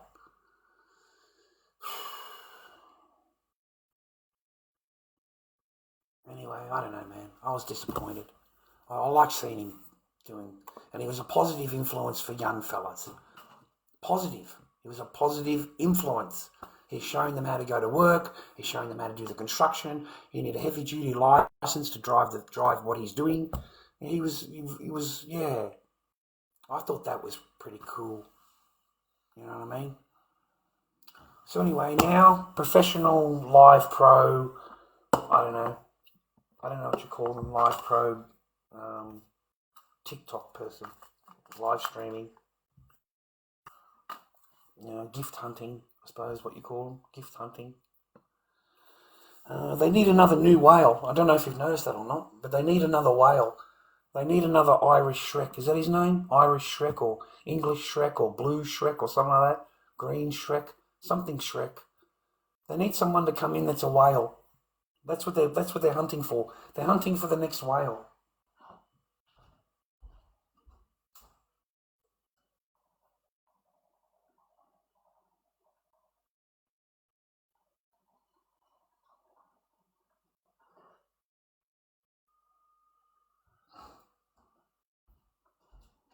That's why they all try and harpoon them. They try and harpoon the whales, man. Harpooning meaning, private messages, contacting, making promises, all kinds of things in their life, going when they go in there, you go in there. Harpooning your whale. So that's what they all need right now, it's another whale.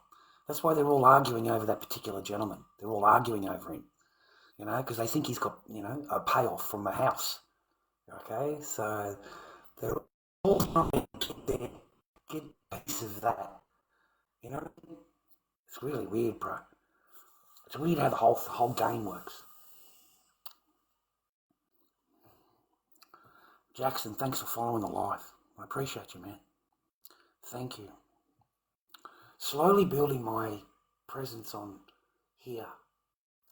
But I don't want to garner all of these what I call raving jekylls, just fucking rejects, the raving jekylls of the fucking TikTok atmosphere.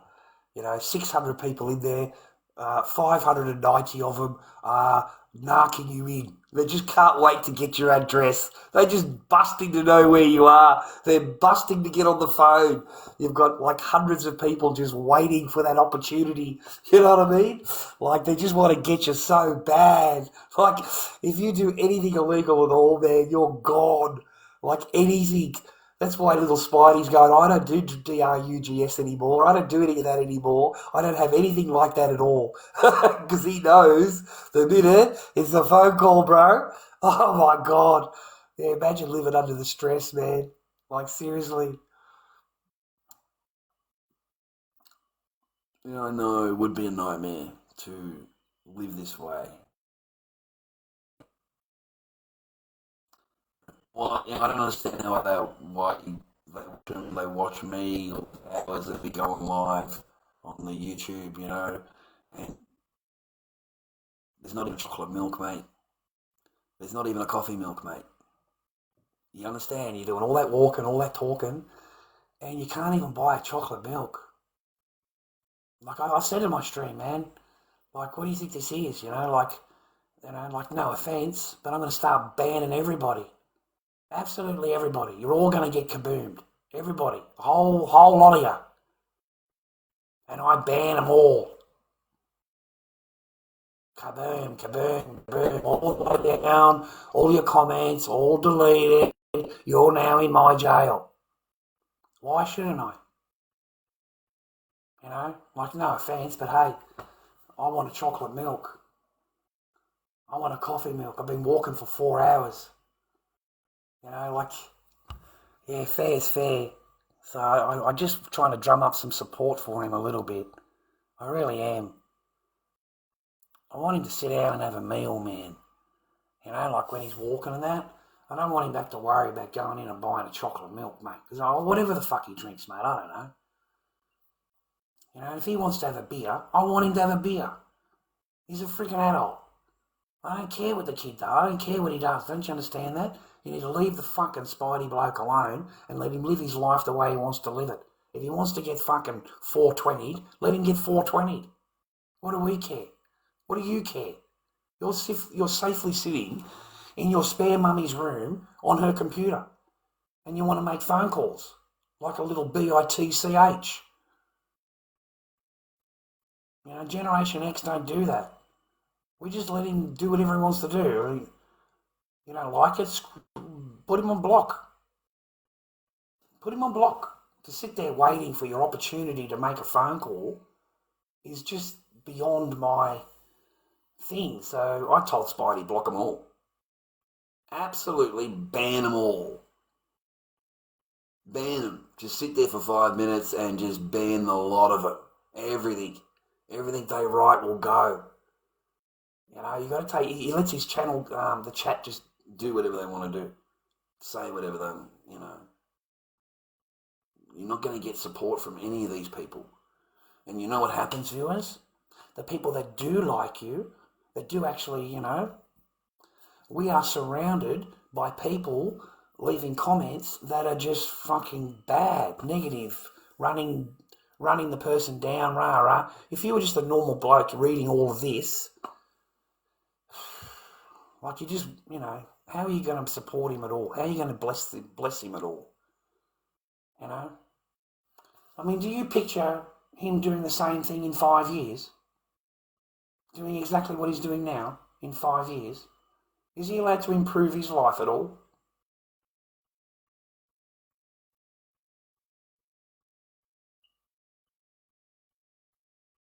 Because it doesn't seem that way. You know, back in those days, 6 years ago, they were a little bit worse than they are now. They make a lot of phone calls. Even driving down the road, like you'd be on live stream, driving down the road, and you think to yourself, I'll drop in for a coffee at 7-Eleven. And you'll say, that's what you'll say to the stream, I'll pop in for, just grab this coffee. So you walk the stream into the 7-Eleven. I don't show them anything, just me. By the time I've come out with my coffee, there's 3 cop cars there waiting for me on live. They want to search my car. They've been told that I'm doing drugs deliveries. That's what they're told. So they're searching everything. That's what they did to me, like over and over and over again. Everywhere I went, there was a search. I couldn't drive my car anywhere.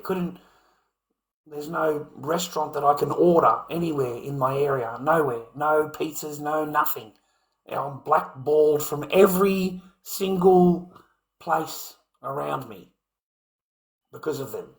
Making phone calls, getting things delivered, non-stop. It was non-stop.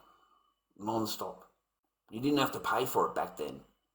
You know, they thought that I was paying for it. So these poor restaurants were wasting all of their resources on these idiots online. So I drove around, I did personally, to all of the places around me, pizzas, whatever, any restaurant at all that has a delivery service, even McDonald's. And I gave them a piece of paper with my address and my details saying that this is a blackballed address, never to be delivered to, never take an order from, rah. I did that for the restaurants, you know, to save them money, you know, because they'll happily cost you money, trolls. Oh, they'll happily waste somebody else's money while they get entertained. You know, it's got to cost somebody else, you know. Anyway. Lugger Walls, how are you, man? You've been with me for years. God, you've been with me for a long time, Lugger Walls. It's like 10 years now. 8, it's got to be 8 to 10 years, Lugger Walls. Damn, man. I've never asked you a single thing about you, man, in all this time. I've never asked you a single query about you, man. Yeah, Mike, of course. Yeah, absolutely. Yeah, absolutely. It's like the worst case scenarios or of whatever's out there. This is what you're going to put up with.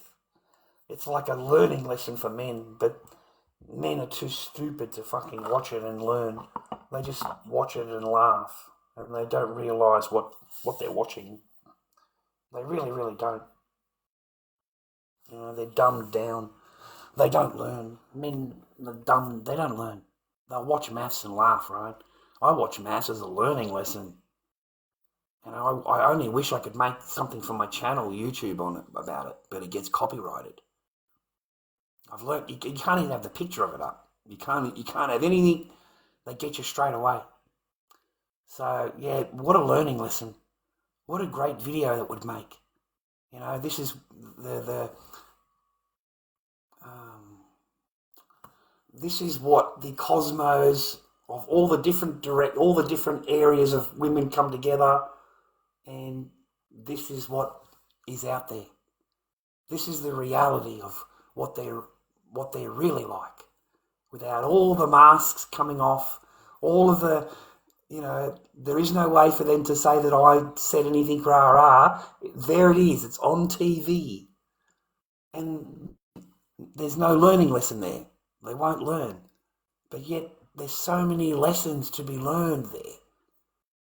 There really is. You know, the masks come off, mate. They really do, don't they? And it doesn't take them long, does it?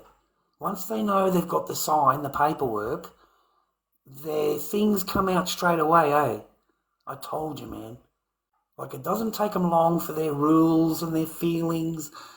We've got a chick in there writing a list of the things she doesn't like about... I mean, this is what they're like, you see? But the list is not normally written down. It's all in their mind. And they just store that shit up. Like, I'm serious. They store that shit. And this poor bastard is still paying for something he did a month ago. A month ago. And she's written it down. And she's still pulling it out of that magic little hat every time something comes up where she's got to be accountable. It just gets turned around, flipped. You know what I mean? And wait until you find out what she's up to, that blonde one. What she says, I'm crazy eyes. But that's what she said. That chick. I don't know her name, I'm sorry. But wait until you find out what she has been up to. You know, like, it'll blow you away. Like, there's affairs coming out everywhere. That's all. I don't want to give nothing away. But there's affairs. Like, these women are diabolical, you know. That's just what we're dealing with, gentlemen. That's what we're dealing with. We're dealing with, you know, like the other lady, you know. I want to find love, and I want this, and I only came here for love, and I came here to find this, and I've never had it in my life, and oh my God. You know, the following week, this poor bastard, this poor bloke. I mean, he's a quiet type, right? This chick, you can tell what she's been like, man. Like, it's been constant. And she's wondering why he goes on the weekend for Tony time. Okay? That was the big thing that night, remember? She wants to bring it up to the judge people. And after 5 minutes, they understood why he needed Tony time. They understood. Like, this chick is out there. But this is what we're dealing with, brothers. These is, you know, that poor guy Billy, you know, the English guy, in love, rah-rah. But she's talking to oh my God. You scratch your head. Wait until you find out in the future. Like, you can't make this shit up. You can't. It's like a Hollywood script. The twists, the turns, the betrayals, It's a Hollywood script. It's like we're watching a fucking movie, you know? Dallas. It's like tuning into Dallas. You know what I mean? Remember the old oil tycoon program? Yeah, it's like watching Dallas. Um, you just stream you watching it each night. We were the other night, man. We watched it on the maths. On here I can, but I can't do it on YouTube. No, they'll copyright strike you. It's it's YouTube. They've got the TV stations and all that. That's why there's nothing on there. You go and put it in the search engine in YouTube. They copyright strike it, man. Even the sound of it, even the sound, the music, all that's copyrighted. The music plays, it's copyright. So the whole thing will get taken down. You'll have to have the music removed, and you might get away with it, maybe. But yeah, I don't know. I don't want to fuck with my channel, man. I've already got unmonetization, 2 content strikes on my channel at the moment. So one more content strike or any kind of problem, and I might lose the whole channel. Yeah, I might lose the whole thing. So I just don't do anything there. Just go on when I need some help with paper. I'm on Sano. I don't give any reasons or excuses, man. I do 20 hours of free for other people and volunteer work at a food place, camping place of help people. I don't want to even tell anybody about that in case they make phone calls about that. But I'd like to help people. I'd like people to know it's there. But it's only good for the local area. But I'm afraid of them causing the company or the people, the volunteers, problems. I just don't. They're all volunteers. Everyone there is a volunteer. Everybody. Every single person is a volunteer. So for them to come along and spend 2 or 3 hours of their time, that's pretty cool. And then on Saturday, like they do their Monday to Friday, and then on Saturday morning, they do a sausage sizzle. They do a free sausage sizzle. I didn't find out the details of where it was, because I don't have a car, so I can't go anyway. And it's early in the morning, and I'm terrible with public transport early in the morning, unless it's a job. We said we've got a lot of volunteers, but we could always use another hand. Are you busy on a Saturdays? Would you like to give us a hand on a Saturday? And I didn't ask any details because there was too many people asking questions. So I kind of like drifted into the background. You know what I mean? Just a couple of steps back. Okay, I just want to hear what's going on. I don't want to volunteer for anything yet. I just want to know the gist of things before I say anything, right? So, but they didn't say anything. The guy just walked off. They talked a little bit, and then the guy walked off with them. So, I don't know the details after that. All I know is it's a free Saturday morning sausage sizzle. Nice people, these volunteer people, eh, man?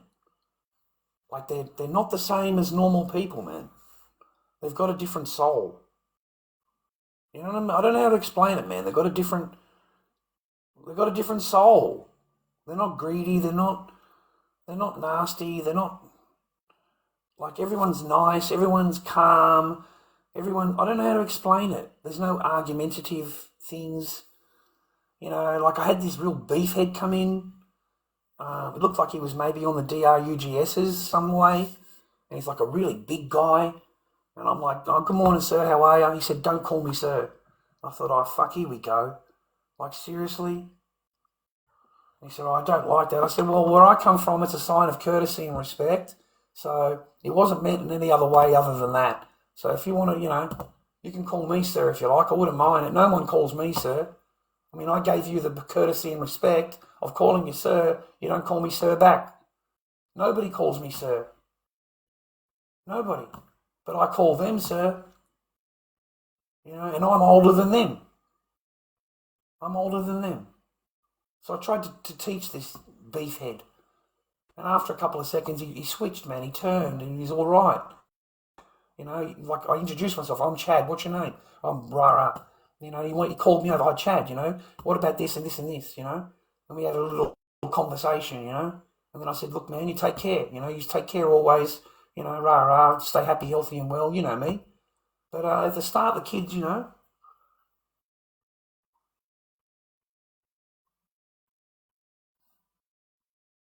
like normal. He's got an attitude like a normal person. And then after 10 minutes with being around people like us, there's no reason to be that way. And they become nice. They become nice people. Big, hulky man, Big, big man. And bad, surly face, Glasses, no teeth.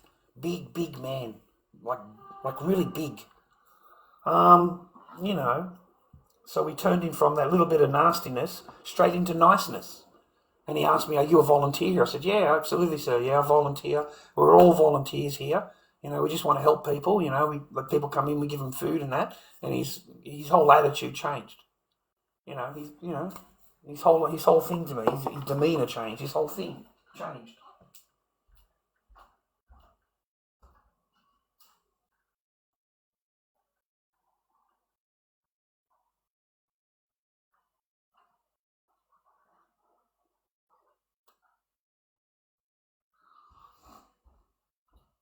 Also, man, it's really annoying a little bit. Like I'm the oldest one there. I'm the oldest one there volunteering, and I got more hours than them. Like it's starting to bug me. I got more hours than them. I got 20 hours. They got 15, and I'm the oldest one there. The guy was telling me, I was speaking to the other guy. He's 55, and he said the cut-off date is 55. He said your agency should have told you that the maximum you can do is 15 hours after the age of 55. He said, so I don't know why they've got you for 20 hours. And he said, I said, between me and you, when I was talking to the lady, she told me 25 hours. She told me 25 hours, and on the computer on your phone, what you actually obey, that's 20 hours. So you obey, I was told you obey the phone. Whatever, doesn't matter, it's what you have to comply to. So it says right there 20 hours. So I don't know why they tried to sign me up for 25. Like that means you're there from 9 in the morning until 3 o'clock in the afternoon, 5 days a week to cover that. It doesn't open until 10. Like it doesn't actually open. It's closed until 10. So I don't know where you're supposed to stand for the first hour. Like maybe just wait at the front just for an hour. I don't know. But yeah, apparently that's what they want you to do. Like these job agencies, mate, they're bloody brilliant. They're absolute geniuses. They've got this shit worked out. Just turn up. Just arrive. You know what I mean? Oh my God, I can't believe it's almost midnight. It's almost midnight. Wow. So tomorrow will be the 19th, right? The 19th tomorrow. So 19th is Wednesday, the 20th, Thursday, Friday, 21st. Friday. So what, 3 days? 3 days.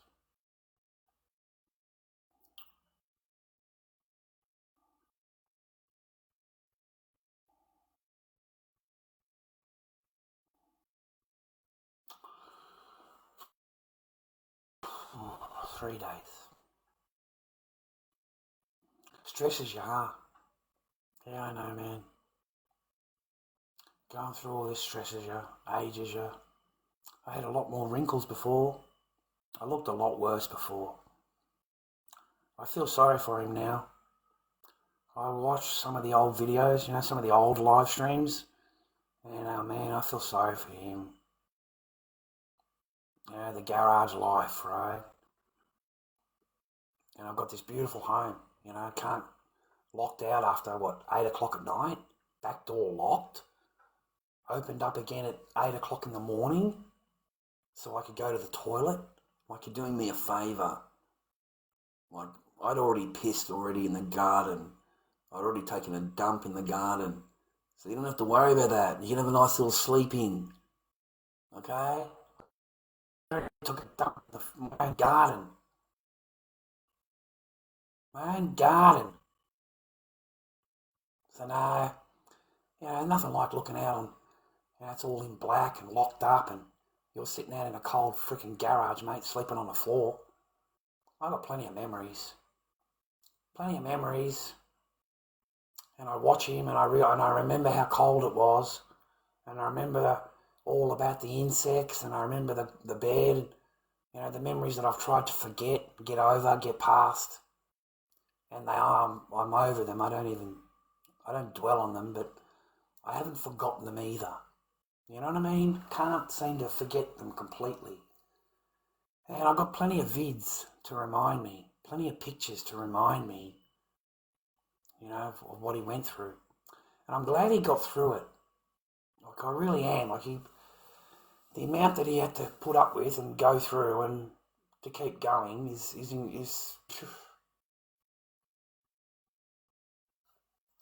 Anyway, I feel sorry for him. The old videos, when I watch them. I don't want to ever be like that again. To ever be reduced down to where I was. To ever be put in that position again of, as George Costanza would say, I've got no hand. Remember that episode, I've got no hand? That was a funny episode, that one. To be put back into that position again, never, never, never, never, never. Oh, never, never, never. Never let a woman have that kind of power again, to get put into that kind of position where, like, they've taken everything from you. Absolutely everything. And once it's signed, that's it. You're done. You're done. You're done so quickly, boys. You got no idea. Never sign on the dotted line, brother. Never sign your property, man. Never, never, never. Don't ever believe them, we'll always be together, I'll always love you, all that fairy tale that they'll tell you. Don't ever believe them. You make sure you get your name on that title that you're entitled to be. Okay, make sure. Once you fail that, they own it. That's it. You're gone. You are absolutely gone. Okay. So forget it. Yeah. That's life. Always look on the bright side of life. Do. Always look on the bright side of life. You got to come out the other end, viewer. All right, gentlemen, you got to come out the other end. You got to keep fighting, and it doesn't matter what they do to you, or how many things they do to you, or how many times they punish you, or how many times they get you down and run you down and run you down and run you down, and then they look at you and go, I don't like you anymore, you've changed, and they've spent months and months running you down, just absolutely doing anything they can to break your spirit, to break your mentality, to break your fortitude, to break your mind. They really throw anything they can at you. All the little things will add up. All the little things, they all add up. Okay? I mean, these people, mate, right? They'll get themselves a whole range of lingerie. A whole range of lingerie. The person would have never worn them for you. Never. Never. You got grandmas. You got grandmas every day. Those really big black, white, or blue, or grey. The real big ones that go up into the stomach, past the belly button. The really big fucking grandmas, mate. You don't get no silkies. You'll see them all on the line, and but you never see them. You never see them, buddy. Ever. Except on the line. That's it. That's the only time you see them. So you're teased. You're teased. That's what it is. It's a tease. Okay? Because you never get to see them. You've never seen them except on the field, on the line, being washed. But you've never seen them. Like, you've never actually seen them. You understand what I'm trying to say? Except on the drying, except when they're on the washing line.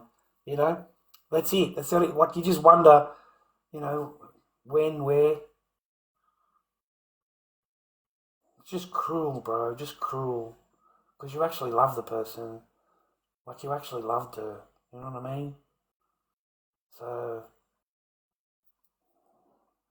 and this was way before any of that. Way before.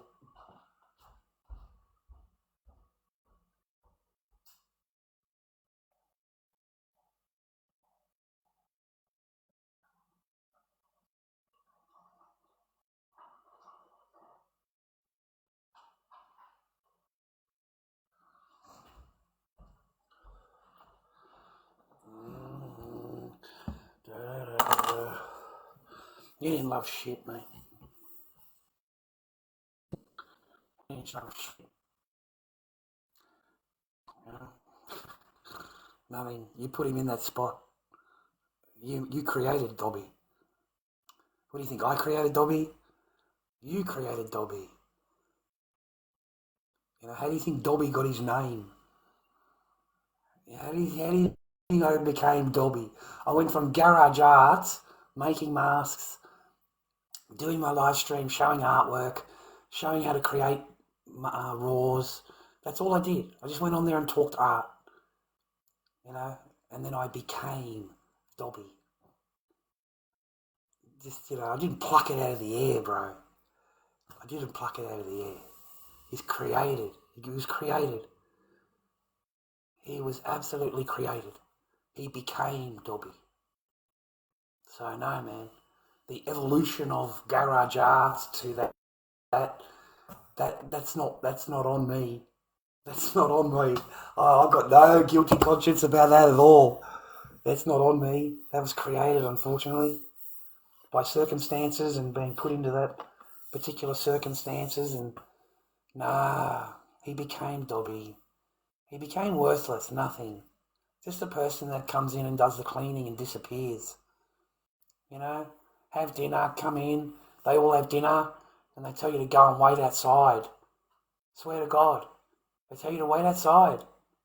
Go back to the garage, wait outside, we'll finish dinner soon, and you can come back in again and do the cleaning, do the dishes. So I swear, that's how Dobby was sleeping. That's how Dobby got created. Because that was his job. He other than that, you're ignored. You're absolutely ignored. Totally and utterly. No communication at all. Just that. You don't... there's nothing here for you that side. And they walk over and lock the door, like, to make a point out of it. Lock the door, because they're suddenly, in fear. And have their dinner, unlock the door, you come in, do the dishes. They're not happy with that.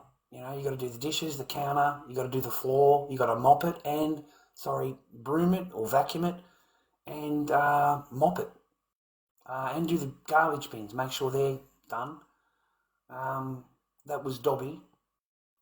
Do the oven cleaning, do the stove top, clean all that, just clean everything. Okay, that's my job. Clothing, dishes, vacuuming, mopping, anything to do with cleaning up. The garden, that's Dobby's job. Dobby does all that. So, or anything you see, really. And if you need a toilet cleaned, just call Dobby. If your toilet needs cleaning, don't clean it yourself. Come to Dobby and complain that Dobby hasn't cleaned the toilet good enough for you. And make Dobby go back in and re-clean the toilet because it's not good enough for you.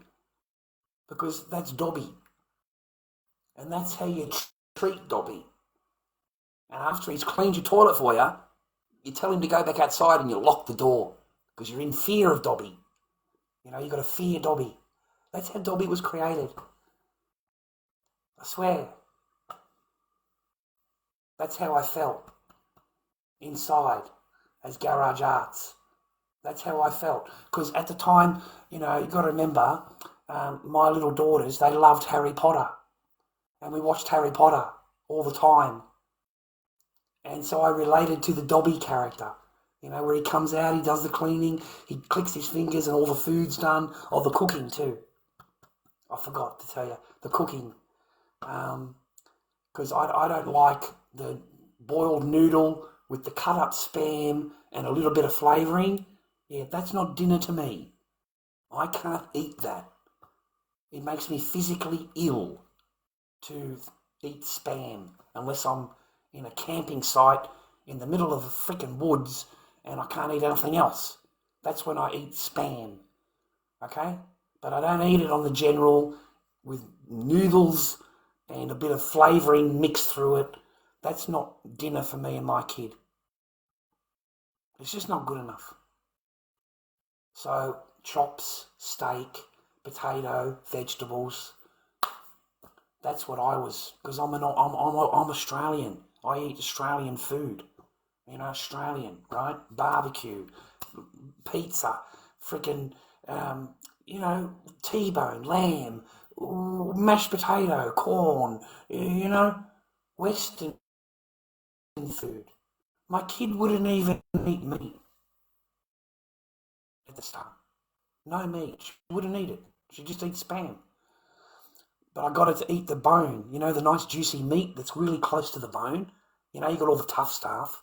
And then if you just take that chunk off, you got that nice soft, and it's always around the bone. And remember when you were a kid, don't tell me you didn't like chewing on the bone.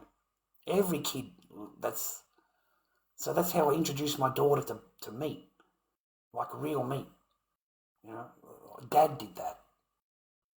So every night my daughter had chops or steak or spaghetti or something with meat in it, real meat. So, that's how I became Dobby. Just Dobby. I just thought of it myself as a Dobby. That's my job, and keep your mouth closed, most importantly, because you're getting ignored anyway, boys.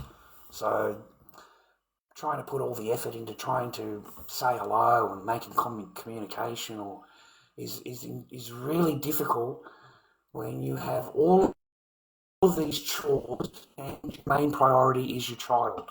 It's not anything else.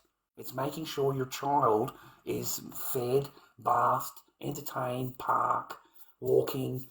You don't know how many times I went to the park. It would be like 2 times a day, 2 hours a time, and my kids running everywhere. Crazy. Swings, the slippery thing. Then there's other kids that are playing, so she'd play with them, and you're there for 2 hours playing, okay? So twice a day, or once a day, twice a day, every day. So no, we're out, we're gone. We're gone. We come home and do some more cleaning or whatever's going on. You got to manage the household, dude. You got to manage the whole thing, and you're invisible. So you're Dobby. The only time you exist, mate, is when your child looks at you and says, "Hello, Dad." Dad, can we go to the park? Dad, can we go to the pool? Dad, can we go out? Can we go to the milk bar? That's the only time, man. My kid hung around with me everywhere. Everywhere I went, my child was with me. You can't deny that. You can't, because it's a fact. I had the cops called on me one time, and I'm playing hide and seek with my daughter in the backyard. Yeah, in the backyard. Cops come through the house. What are you doing? I'm playing hide and seek. So I'm trying to find the kid. He said, "Really?" I said, "What do you think I'm doing?" Like, I just looked at him. I said, "What do you think I'm doing?" "I'm playing. I'm playing with my kid. We're playing hide and seek. I can't actually find her." So I said, "Echo, come out." She was underneath the thing there where Choo Choo is, the cat. She was underneath, like in the corner. So I couldn't see her. And so me and my kid just sit there staring at this cop. He's been told I don't know what he's been told. But it's just me and my kid playing in the backyard. side, and the house is unlocked. The front door is wide open, back door is wide open. It's not like we've got a lot to hide. There's nothing illegal going on. The whole house is open. You know what I mean? Like I said, you got to be kidding me. I left it open. He said, yeah. I said, oh my God. I said, we're really worried about security over here with all these illegal activities that are going on. And the cop just started laughing. He really did. He just started laughing at me. So no, man. I miss that. I miss my kid. I miss you, my bubba, and I know that Dad's not got no chance of seeing you. But you will see my recordings when you're older. You will see the tube. You will see this. Maybe, I don't know. Hopefully. So you never know. I deal for a bit of prosperity, I suppose, in the future. Because yeah, my kids watch everything I do. The exes watch everything I say. My children watch everything. I know that. My older children, they watch. Their husbands watch me. My YouTube channel and all that. So everybody watches me, all my whole family. So hopefully one day the kid will watch me. The kid will, yeah. That's what I'm hoping. So that way she knows Dad's not this, Dad's not that. Dad's on live being an idiot. You know, Dad's on live yelling at people, rah rah. He's an idiot. That's what I told my daughter. I'm an idiot. Anything you watch on live stream, whatever, your dad's an idiot. Okay? So you can sit back on the lounge and anything he says, you can say to yourself, my dad's an idiot. That's what I said to my daughter. I said, just tell yourself your dad's an idiot. That's it. That's it. It'll solve everything. It'll really will, love. She just started laughing at me. You know. Whatever I say, don't worry about it. Don't worry about it. You're an adult now. Don't worry about it. I'm an idiot.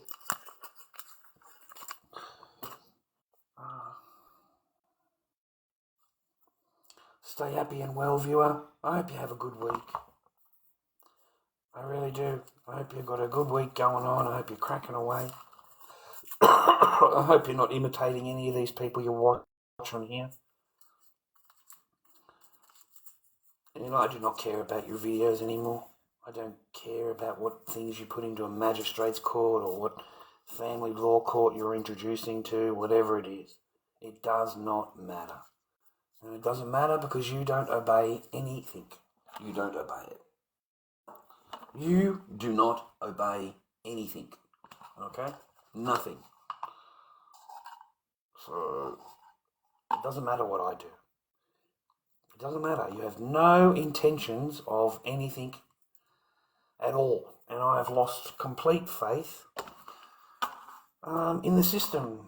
Just lost faith. I don't think I have any chance at all. Doesn't matter what I do. At all. And you're going to be very, very happy to hear that. I know that you'll be happy to hear it.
Oh, wow, man, took a piss.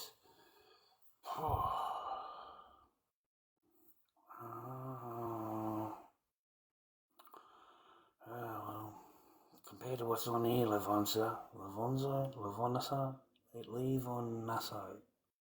Levonasso. Levon. That's an unusual name, man. I never heard that. Anyway, uh, oh man, I feel pretty sad in the comparisons here, man. The streamers are content creators, you call them on here. That's a whole different breed, a whole different thing. I don't know what to tell you. Live streaming has changed. IRL has changed.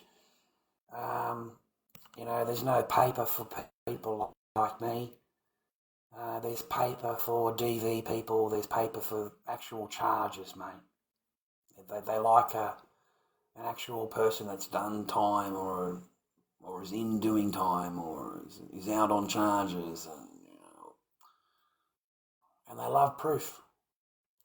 Like the chick makes a video, shows all it all rah, and they go and gift the guy more. Like they go and really stick around him and go, oh no, he didn't do that, rah rah rah rah rah, and they actually gift more. Like it's an unusual concept. I've never, in my day, Generation X. So in my day, you've got a guy drinking his own thing, drinking his own, like on live, like. We got a guy licking ashtrays. We got a guy licking up spew. That's how they get gifted. The only smart ones, there's a few smart ones, but they seem to be swapping coins. That's how they do it, don't they?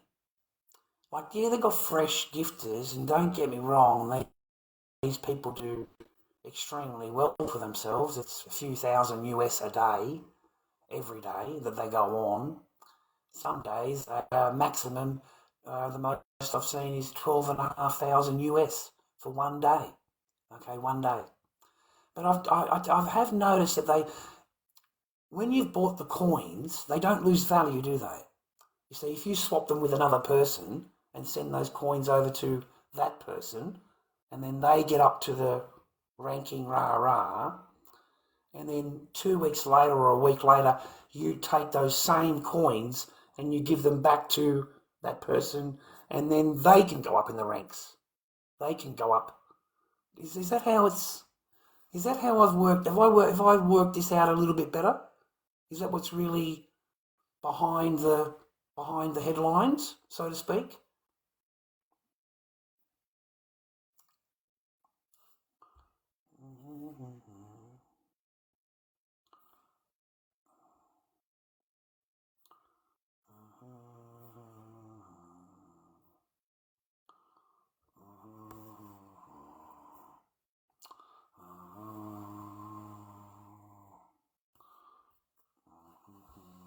Oh, you want an answer? I'll give you an answer, man. Just 1 minute, okay? Just 1 minute, 1 minute. Just wait for it. Just wait for it. There you go. There's your answer. Oh, God. There's your answer, buddy. I sent you an answer. Did you get my answer? I gave you a private message, man. Just to make sure you're okay. I sent you a private message, man. Kaboom, mate. Kaboom.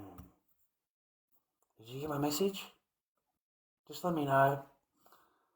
Okay, just let me know. You got my message. That'd be great. Just let me know. Kaboom. Kaboom. Anybody else? Anybody else? It's no problem. I'll send you a message. I can private message you. Okay? Is there anybody else? Anybody else need a private message? Because that's how we do it on TikTok. We send a little private message to you, say, hello, how are you? Just to let you know, goodbye. Just making sure.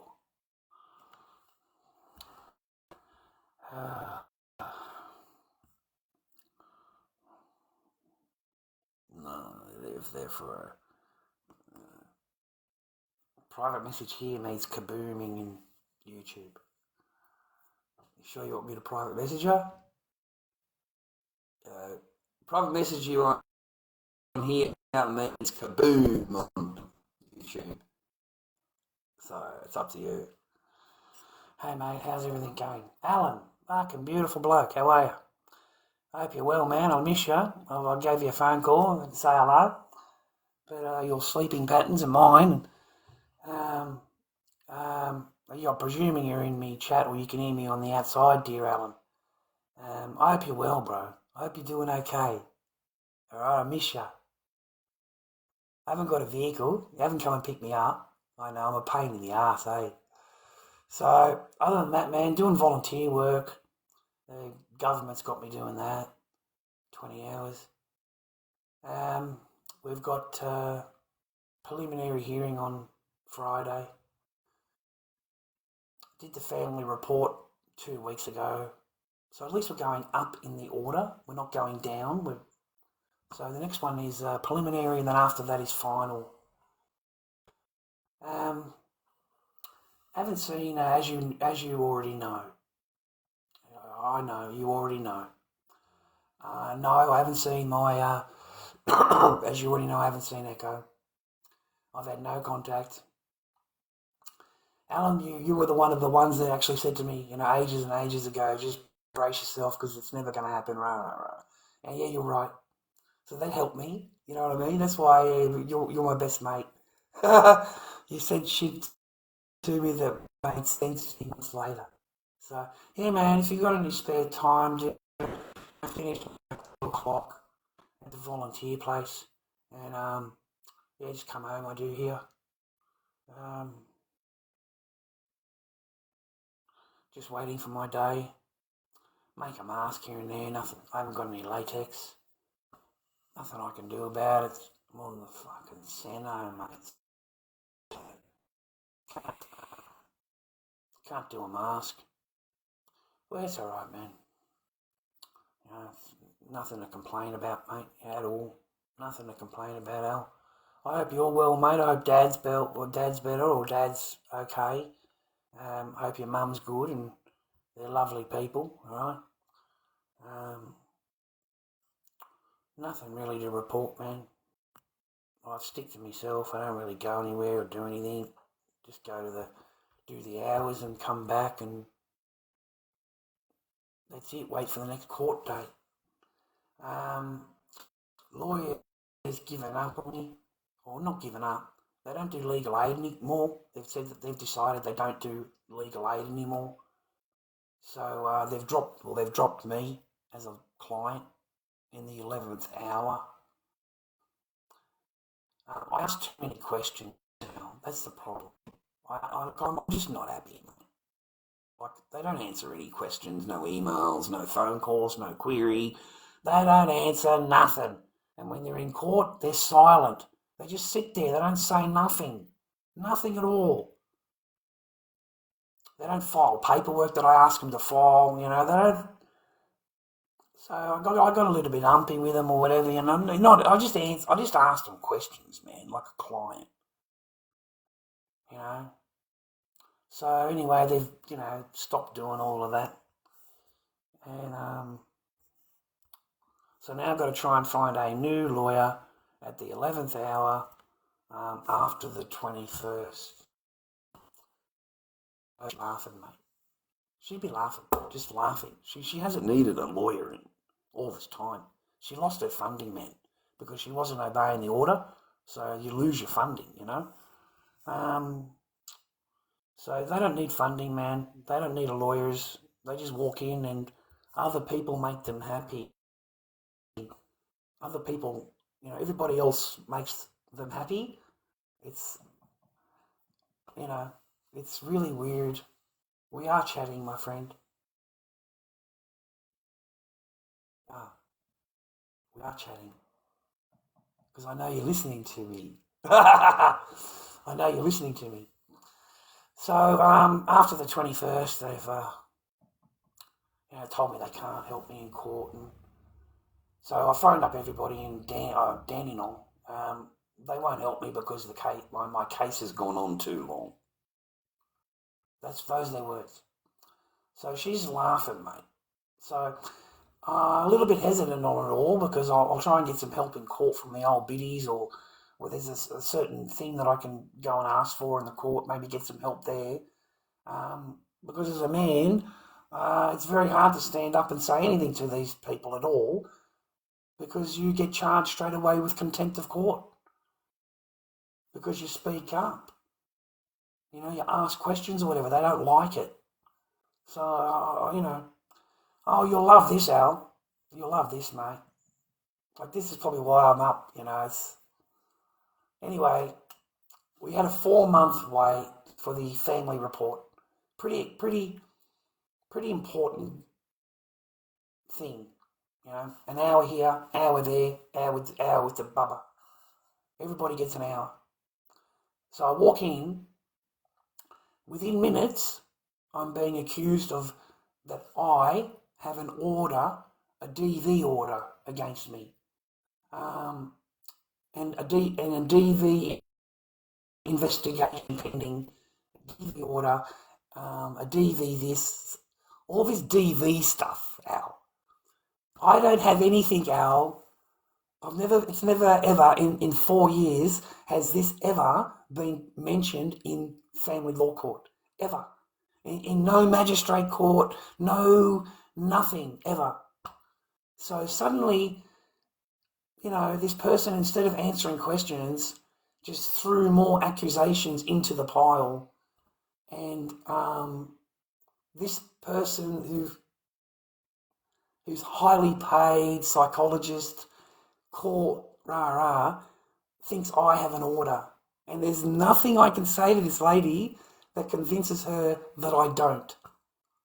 I'm trying to tell her, all the things I just told you, right? I told her, and it's to her not believable.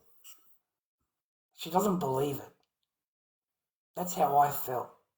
I felt that this person thinks I'm guilty of these things. And there's no proof, no nothing. Just like what I've been dealing with in the magistrate courts and all the way through the family law court. It's now been given to this psychologist, and apparently it's new. It's not the same accusations as all the other before that. So I'm picturing that the report is going to be based something on that, and her thoughts on all of that, and what she thinks all about all of that. And all of that, Al, doesn't exist. There is no order, never been investigated, never been asked a question, never anything. Ever. And I'm blown away that they can just simply walk in and do the same thing that they did in all the courts, all the things, the same thing. Every time it's just accuse. Don't answer a question, just accuse. So hopefully everybody is smarter. That's what I'm hoping. I'm hoping people are more cleverer and to see through it. But as a man, I don't think I have a chance. And at the end of the day, Al, I said to the lady, the last thing I said, it doesn't actually matter what you write. I said, I'm sorry, it doesn't. And it doesn't matter what the judge says either. And they're like, what do you mean, Well, because she doesn't obey. She doesn't obey anything you say. She doesn't listen to anything the judge says. So what do you think it matters now? How is it? So it doesn't matter what you write. You could write, I'm the best guy in the world, rah, rah, rah, rah. The person's not going to let me see my child. Okay? So that's what it comes down to. It comes down to that. And my child thinks I'm going to take her. She thinks that if she comes with me and visits me, that she doesn't get to go back. Like if she sees me, she doesn't get to go home. I'm going to take her. I'm going to take her out. So now my child is shit scared of me. No contact in 4 years, Al, by the way. And is now calling me Charlie. I'm no longer called Dad. I'm called Charlie. So it's exciting times, Al.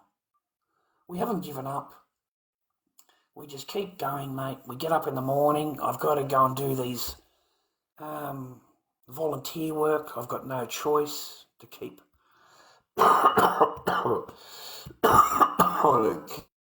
keep the roof over my head. And to make sure I've got legal aid covered, I have to do, stay on my path. That's about the quick brief of it, Al. That's it. That's about the quick brief of it, just the quick. I got copyright striked on my channel. Content striked, Al. Content strike, bro. For 2 videos. Man, I tell you, you'd be upset, bro, if I told you who they came from and about me channel. You'd be upset as me. It's just a phone call, Al, and it would have been. I could have removed them without any problem. I didn't know I was in any trouble. Everyone's got offended. So I got striked. They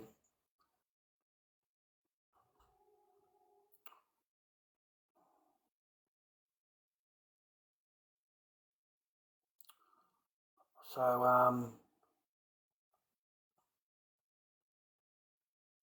growing up in America, Al, growing up in America, mate, someone drops a dime on you.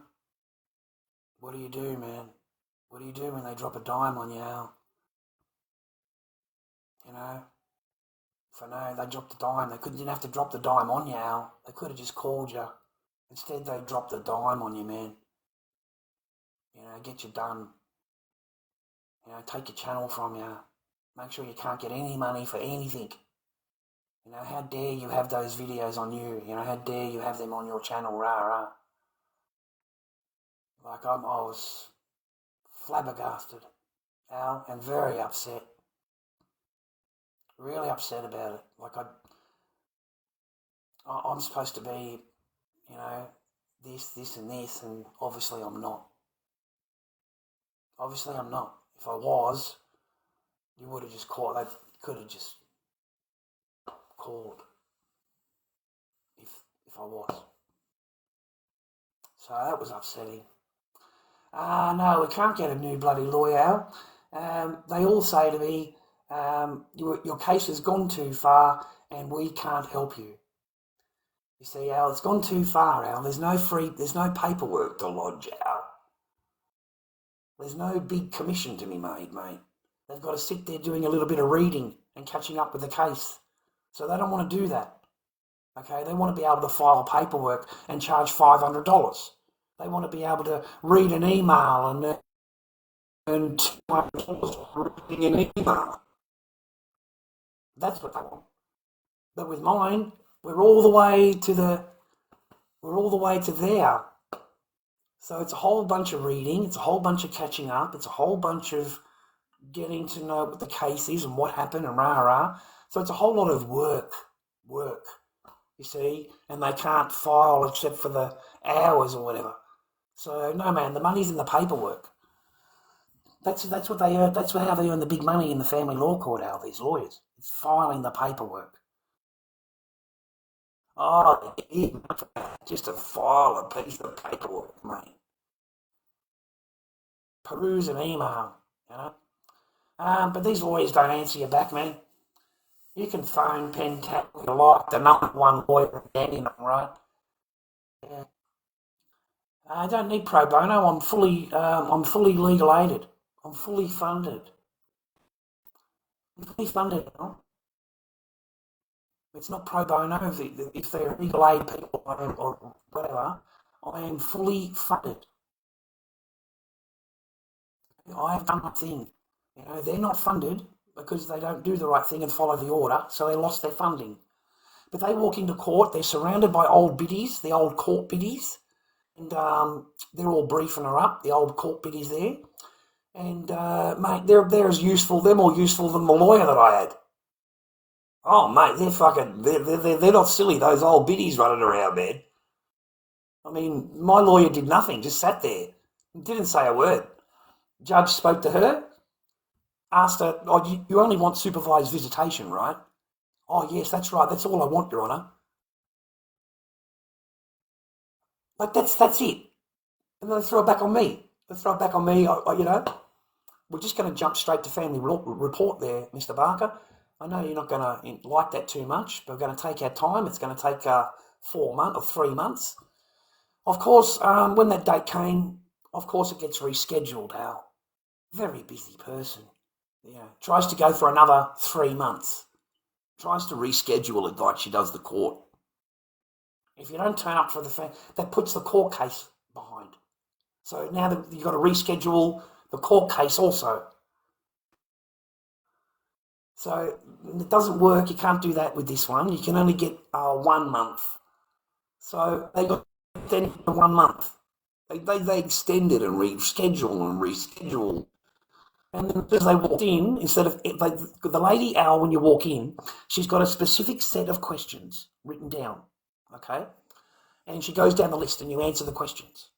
But as soon as someone comes in and they've said, he's like the DV thing, he's got a DV this, he's got a DV that, DV that changes the whole dynamic of the questions, Al. We're no longer going down the list. We are having a full-on discussion about something that doesn't even exist, but is now has power. So I don't know what happened after that. Because I don't know if those questions were followed the way the lady would normally ask them, or if they hung on to that. Because this lady was convinced that I had all of this stuff, and I asked for a piece of paper. I said, can she prove it? And what do you mean? I said, well, if you're going to get charged with an order, miss, I said, they just don't, you've got paperwork, man. You get a copy, I get a copy, and the coppers get a copy. Everybody gets a copy of the order. Okay? Where's the copy? I said to the lady, have you got a copy of the order? Oh, no, I just looked at the lady and smiled. Like, swear to God, Al, I'm trying to let her work it out herself without me saying it straight out, Al.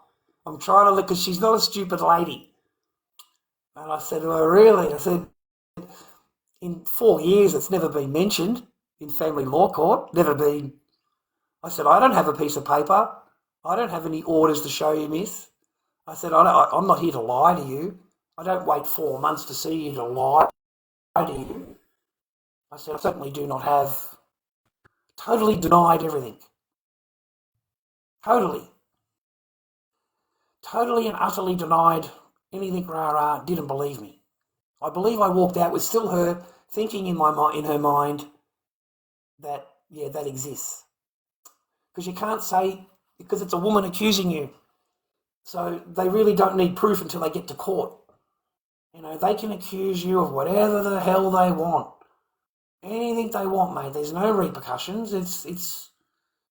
It's encouraged in family law court. It's encouraged for them to lie. It's encouraged. There's no repercussions. There's no mention of anything. Nothing. And I think, Al, it's all done deliberately.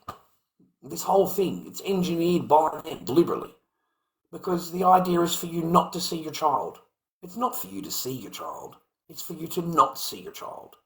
And at the same time, those professional people that are paid all of this money will sit there telling you they're going to do the best for the children. We're only doing what's best for the child. I hear that a lot, Al.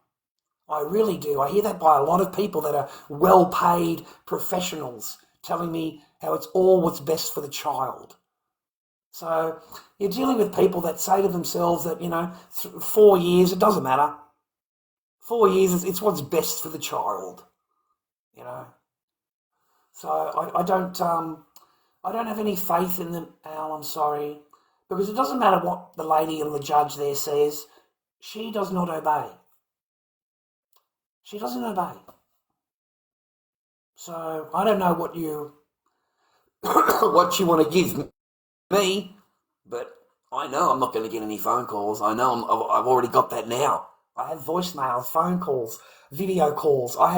You're supposed to download the app so that I can organise Christmas, birthdays, holidays. But you don't do any of that. None of it. So I can't have any.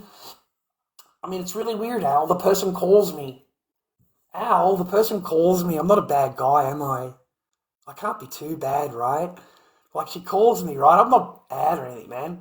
It's like, yes, what do you want? It's like, swear, Al, yes, what do you want? And then the demands, Al, you should hear it, mate. It's like we're married, mate. I swear to God, it's been 6 years. But this woman, it's like we're yesterday, mate. She's just fucking laid down the law, bro. You know, delete your channel, delete this, don't go on social media or anything. Al, I swear to God, man, this is my ex. I get on the phone, bro. Puts my daughter on, lets me say hello to my kid. I say, hello, darling, how are you? She says, hello, Dad, hello. She says, just hello. And then the phone was taken off her. Bang, straight into, if you do this and you do that, I might agree to the order. I might. And I just said, lady, you're going to agree to it or I'm going to take you back to court. I ain't making no deals with the devil. I said, if you don't do what I said, I am going to take you back to court until she's 18 years old. I said, I swear, on a Bible, I will take you back to court. It doesn't matter how many times it is and how much legal aid I need. I said, it'll be forever. For the next 10 years, I can guarantee you, I'm taking you back to court. That's what I said to her. And she just hung up, man. So I tried calling her back and she said, if you phone again, I'm going to have you thing with abuse. I'm going to charge you with abuse. I didn't abuse anybody, Al. I was just clever. I'm not under the thumb no more. You know what I mean? Yeah, I'm Chad now. I'm not Lord Dobby running around every day. Dobby. No, man, I'm Chad. Oh, yeah. Yeah, I got my own little place, Al. Still got it going, man. Still cracking. The rent went up. $50 a week. But it's still nice, Al. Still get to walk outside the beach and walk down there, walk down here. It's still very enjoyable to wake up here. So, I haven't even thought about it. Rent gets paid at 7 o'clock in the morning, Al. Don't even think about it, bro. It gets done, So, no, man. I try and just keep sane. Keep on path. Is it, stay on path? I just mainly try and do that. Depression. Can't get me no more, Al. I'm out of the house at 10 in the morning and I don't get home until the afternoon kind of thing. So at least I'm out of the house for a few hours, 4 or 5 hours. And, then I go down and get something to eat. So that's 6 hours. I'm out of the house. I'm not dwelling here, dwelling on things. Because I'm stressed. I don't know what's going to happen on Friday. Like, I'm really not. I thought I was going there to talk about me kid and that, man. And most of the time I sat there defending something that's not real. Made up.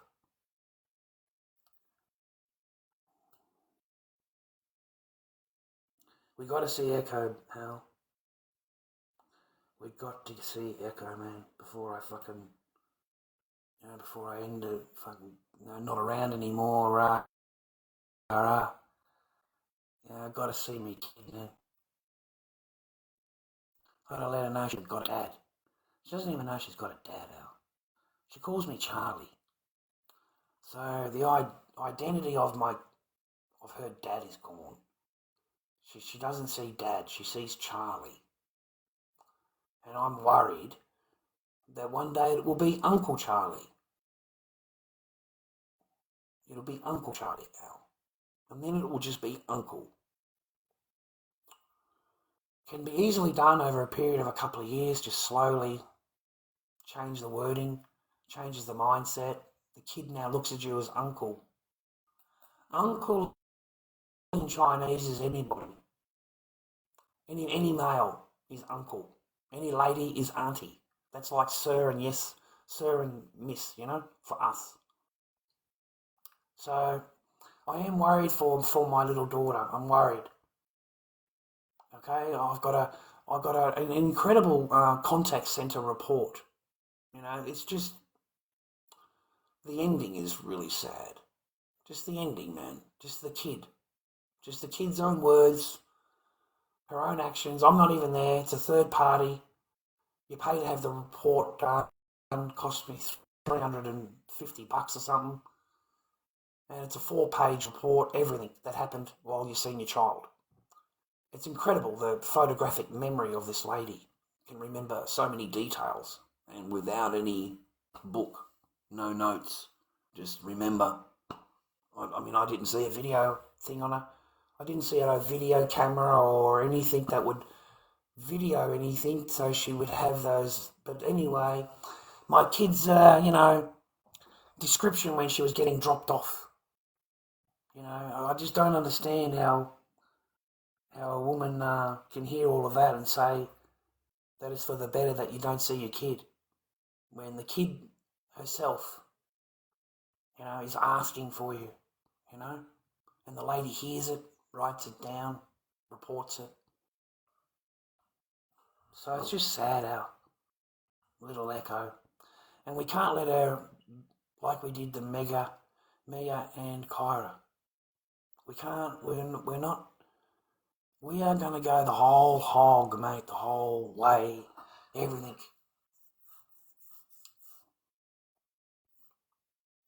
We're going to go the whole hog, mate, trust me. We're not stopping. Oh, here he is.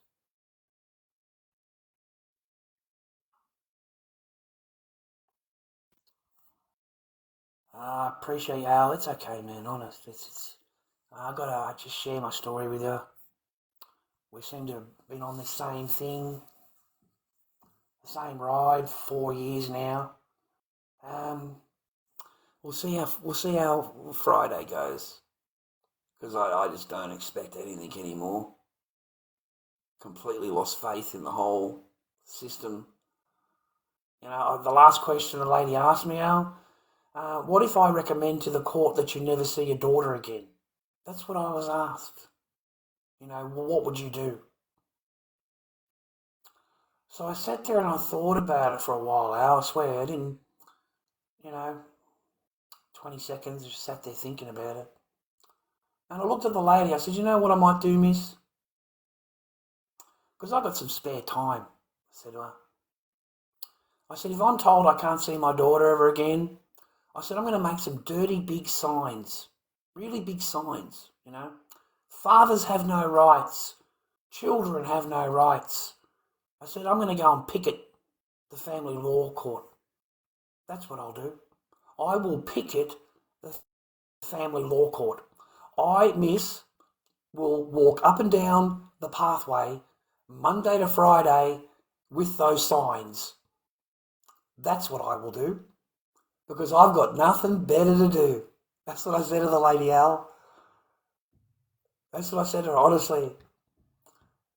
We both know it doesn't matter what they think. You could be the best bloke in the world. It doesn't matter. She does not obey. She doesn't obey. So it doesn't matter what would she care? What are you going to do? What are you going to do? What are you going to do? Take me back to court? Okay. We'll make a booking in 6 months.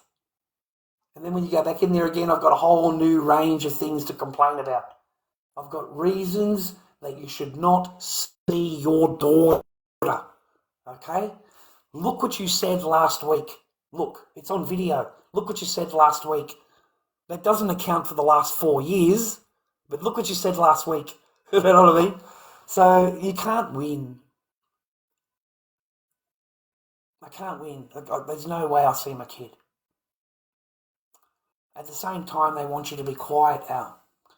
They want you to slink off and close your mouth, delete your channel, don't earn lives up, don't earn any money, make sure you're suffering, make sure you've got no data. If you do, we're going to take that off you. Okay, we're going to take your streaming off you, we'll take your super chats off you, we'll make sure you don't get an earn. Okay? We'll take the TikTok from you. Al, I've got videos on YouTube now. How to falsely report Lord Dobby on TikTok. a step-by-step guide, Al, on how to falsely report me step by step. I can't win whatever angle I'm looking at. These people wanting to take it from me, even though it's they're just busting to bust you. Yeah, they're busting to bust you down. So there's no earning out of the streaming. There's no earning out of this channel. Gifting's turned off. I don't know if you've noticed, Al. I mean, I did turn it off, honestly, man. I wouldn't lie to you. I did make an effort to go in and turn gifting off. So we're not going to do anything on here. It's the only thing that'll save the channel here, is if you can't get gifts, they're not any competition to these people. And that's all they care about, is the gifts. So I get people in here gifting or whatever, man. Yeah, it's a big problem. Because we both know they're not going to put up with that. Okay? They're going to get you gifters. And then they'll get you banned. Get you off. So I think maybe I'm safer if I don't do me. But there's no money on the YouTube, man. No money on the live streaming. No super chats. Lucky to get $20 from somebody, after asking a dozen times, being on for 8 hours. So that's not, of any much value, really. I think that's why Spidey swapped over to TikTok, because he wasn't getting anything on YouTube. Nothing. They'll watch it for 12 hours, man. You do a 12-hour stream, mate. Nothing. So, you got no ads. You got no monetization on the channel, so you're doing all that.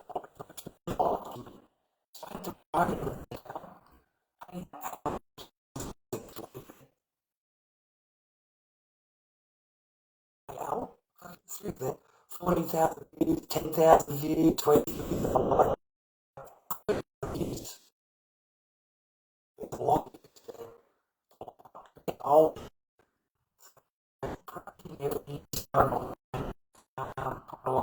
bumps that up a bit.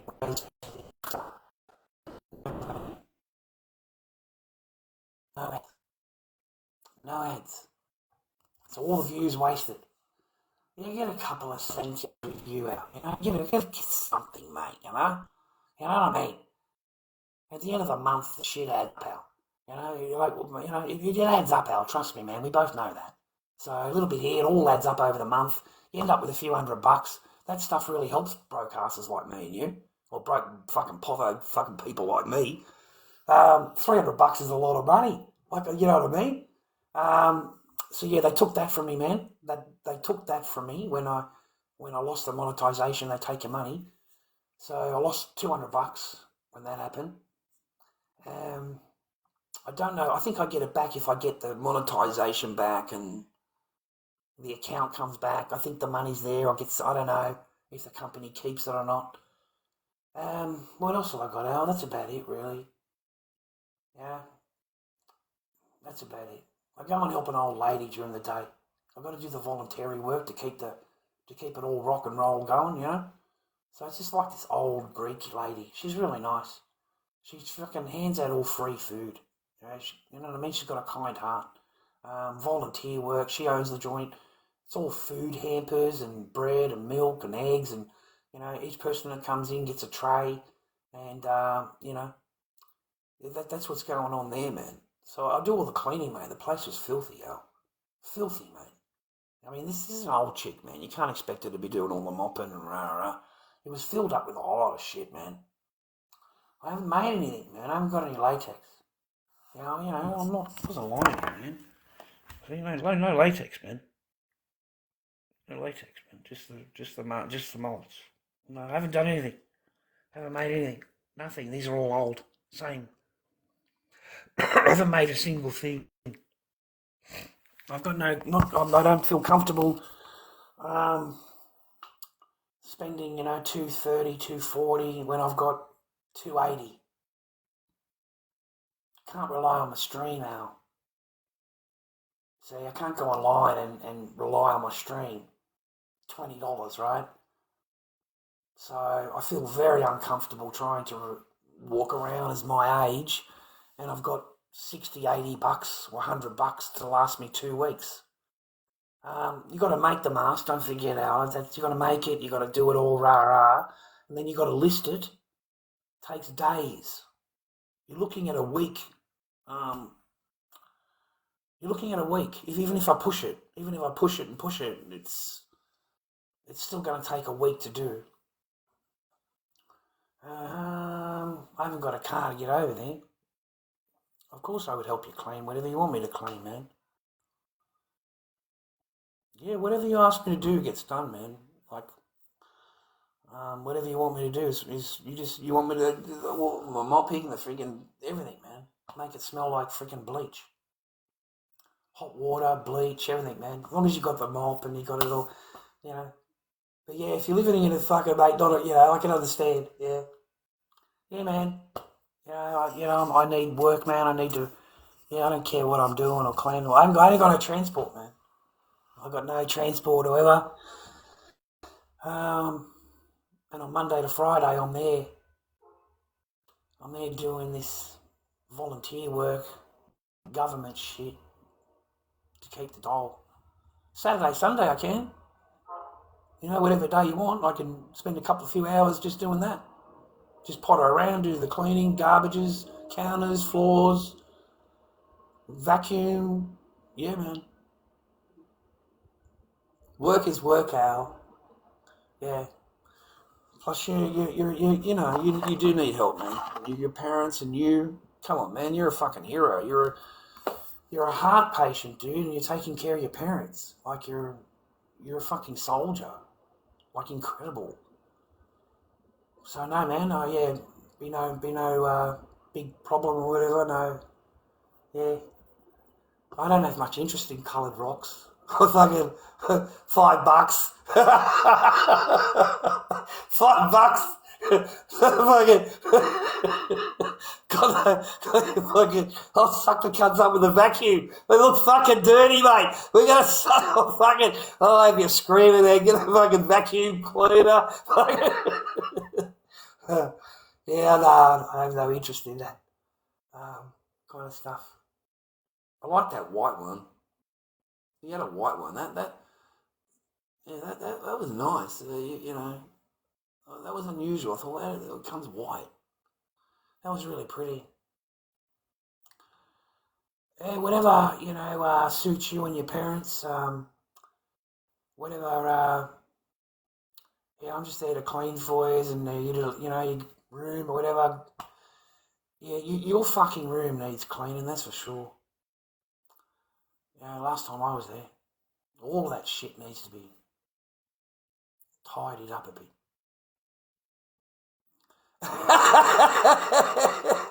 If I vacuum your gym, there was a joke. Come in, spinner. That's how much they worth to me. I'll suck them up in the vacuum. They're fucking worth a lot to me, mate. Fucking dirty little fucking rocky cunts. You're a funny one, man. You're a funny one. Yeah, I'm free Saturday and Sunday, man. Without a doubt, free Saturday, Sunday. Yeah, I could do with the work, man. I could do with I could do with that. I just potter around though. I'm not in any big rush to potter around. I know the jobs that need to get done. So, the same as the old lady, the first thing's got to be done is the freaking brooming, and then you got to do the whole mopping of the whole joint. Like the whole factory's got to get mopped, man. All the crates need to be done. All the boxes need to be done. These fucking this generation, Al, they just sit at the table, man. They sit at the table drinking coffee, man. These are all volunteers, yeah. So, and then the only job they do is they take the biscuits, the rats, whatever jazz biscuits or something. They put them in the bag. They take 6 biscuits and put them in the bag, and then they tie the bag, and then they put the bag in the bucket, and they sit there for 4 hours doing that. That's all they do. And then for crushing a box, like just a fruit box, Al, in the market, right? For me and you, it's just bang with the feet, you know what I mean? We learnt that like 20 years ago. To these people, they're standing there trying to pull the thing with their So for me, it's just like bang bang. It's like jobs. The boss tells me, comes up today and says, just slow down. Just go and have a cigarette. Okay. He says, I ask you to flatten the boxes down. He said, I come back 5 minutes later and you've got it all done. He said, you need to slow down. Okay. You got 4 hours. It's like, this is the boss said to me. He's a funny bloke, man. Fletcher. He's a funny bloke, man. Yeah, single dad. Single dad. I don't ask anything. I would really like to know, Maybe it gives me hope. Might give me hope. Might give me some hope for the future. I just don't see it out. I think the whole report's going to be based on what this person's accused me of, which is not true. So if the report gets based on that at all, and it goes to the judge is going to look at me and go, are you on, where's the charges? And I'm going to go, I don't know, Your Honour, the same place that Koyan's got charges. The same place her charges are. Ask her where her set of charges are for me. Because I'd really like a piece of paper, Your Honour. I'd really like to know where my piece of paper is, Your Honour.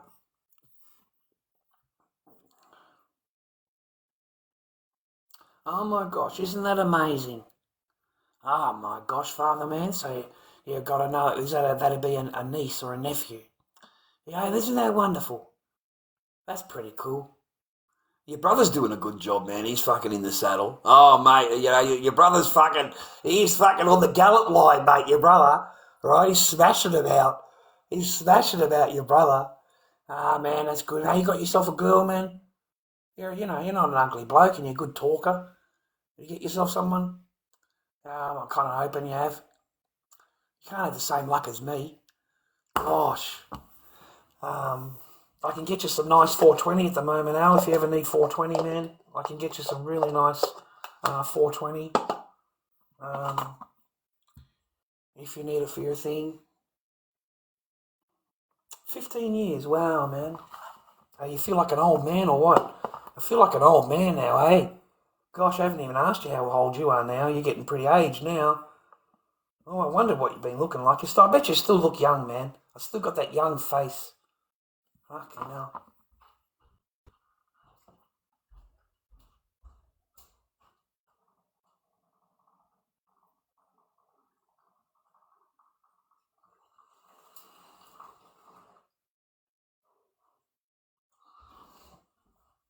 But I don't carry any animosity, Al.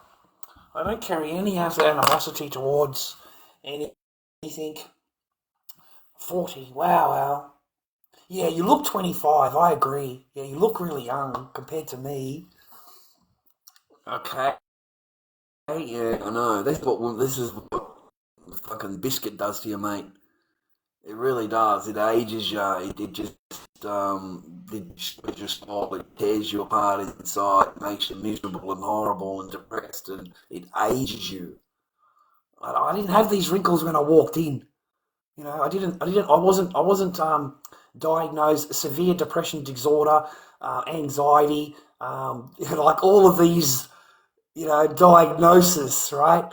I walked away with those things. I didn't walk into you know, I didn't have severe depression before I met. You know what I mean? I had that as baggage as I left.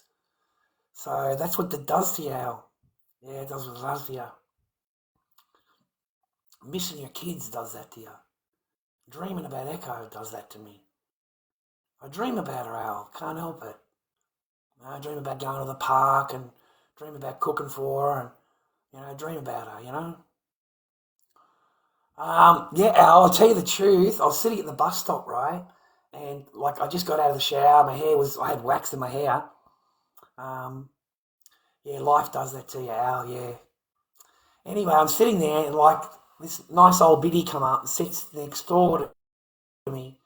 And we get to chatting, and I just said at my age, I don't rush anywhere. She had to go somewhere or something. I said, just don't worry.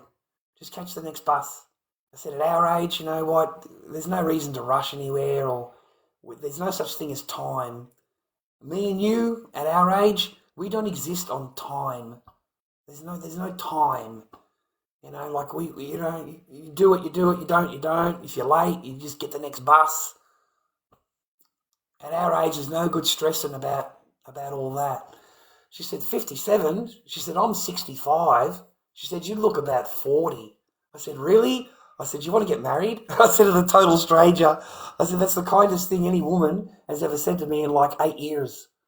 I said, honestly, it's like the nicest thing someone like a female has said to me in like 8 years. Because normally it's you're old, you're fat, you're ugly, you know, all of this wrinkles. Oh, look at his teeth, rah, rah. They don't compliment you. There's no niceness. There's just nastiness. So no positive energy, just negative. Like you're never told you're handsome, ever. Never, never, never, never, never. You're ugly. You know, too embarrassing to be seen with. You know, I'm going to walk in front of you. I've still got the pictures, Al. I'm going to start sharing that shit, Al. Al, I've been silent for 4 years. I have kept everything privated.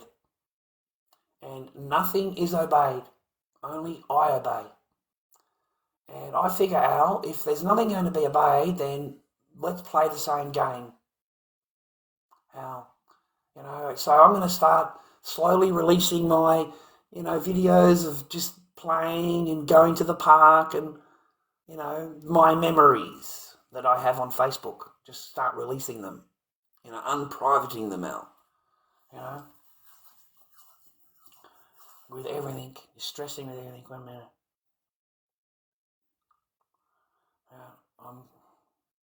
Yeah, that's how I feel.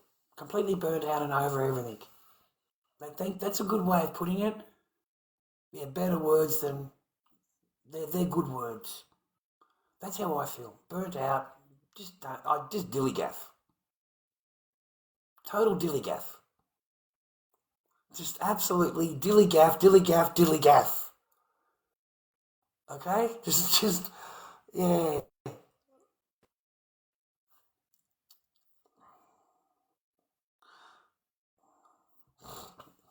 That's my yeah, but you've got parents to look after and stuff. I don't have that. I'm on my own. So all of that, I live in a different paradigm. But in my life, yeah, it's just me doing what I'm doing. And every time I go to court, every time I turn up for an appointment, every time I go anywhere to meet people that are supposed to be helping this situation, I'm just getting accused. Oh, well, I forgot to tell you. Last week, like this week, the week before that it was DV, right? The week before that, I was accused, listen to this one, of filming my daughter. Lord Dobby films his daughter naked on live stream. That was the last accusation that I had before the DV one. So every time I turn around, there's just a new thing to add into the book of just scratch your head. You know, I just stared at the lady. I just stared at her. I don't know where it come from. I don't know why we're talking about. What's going on, miss? As I said, what are you talking about? And she kept on going back to it. Like I would deny it. We'd move on in 2 questions and she would come back at, I need you to confirm to me, Mr. Barker, that you aren't on any order and you haven't been doing this and you haven't done that. I said, miss, I've got pictures of my daughter. I said, you know, she said, oh, don't show me. She said, you're not supposed to have those and you'll be arrested. I said, for what? What are you talking about? I've got heaps of pictures. You know, so she's fully convinced. I'm frightened for the 21st. Just frightened. Because you don't get to say anything, you don't get to do anything, you just got to stand there. And they do their discussing between her and the judge. Like they talk. You know, they talk. And then my lawyer, Al, the last time I walked out of court, and I'm walking out of the court with a lawyer. My lawyer tells me to go outside, and she goes up and talks to Quian. Like my lawyer went up and spoke to her. So when the lawyer came back down again, I said to her, what was that all about? What did you talk about? Oh, nothing. I said, what do you mean nothing? I'm your client and I'm asking you, what did you discuss? And she just ignored me. She didn't want to tell me what she had said to the opposition. And that's my lawyer, my own lawyer. I don't want those kind of lawyers no more, Al. Like, they're really no help at all, and all they do is postpone everything. But we are going up in the order. They're not postponing it, that's the wrong word. We are going up in the order, mate. We didn't go down. We didn't get punished. We didn't get punished. The judges looked at me and said, we're going to go straight to family report. Straight to family report so we can find out what's going on. That's it. Adjourned. Done. Anyway, tomorrow I've got to go and do community hours. Go and do the volunteer work, man. 4 hours. Gets me out of the house.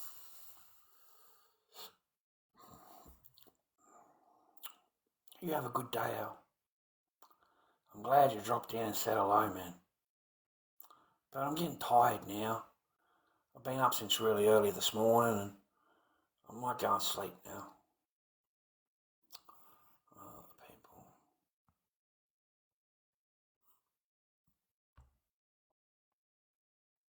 Oh, okay. Yeah, alright. Yeah, I always do what you tell me to do, Al. Alright.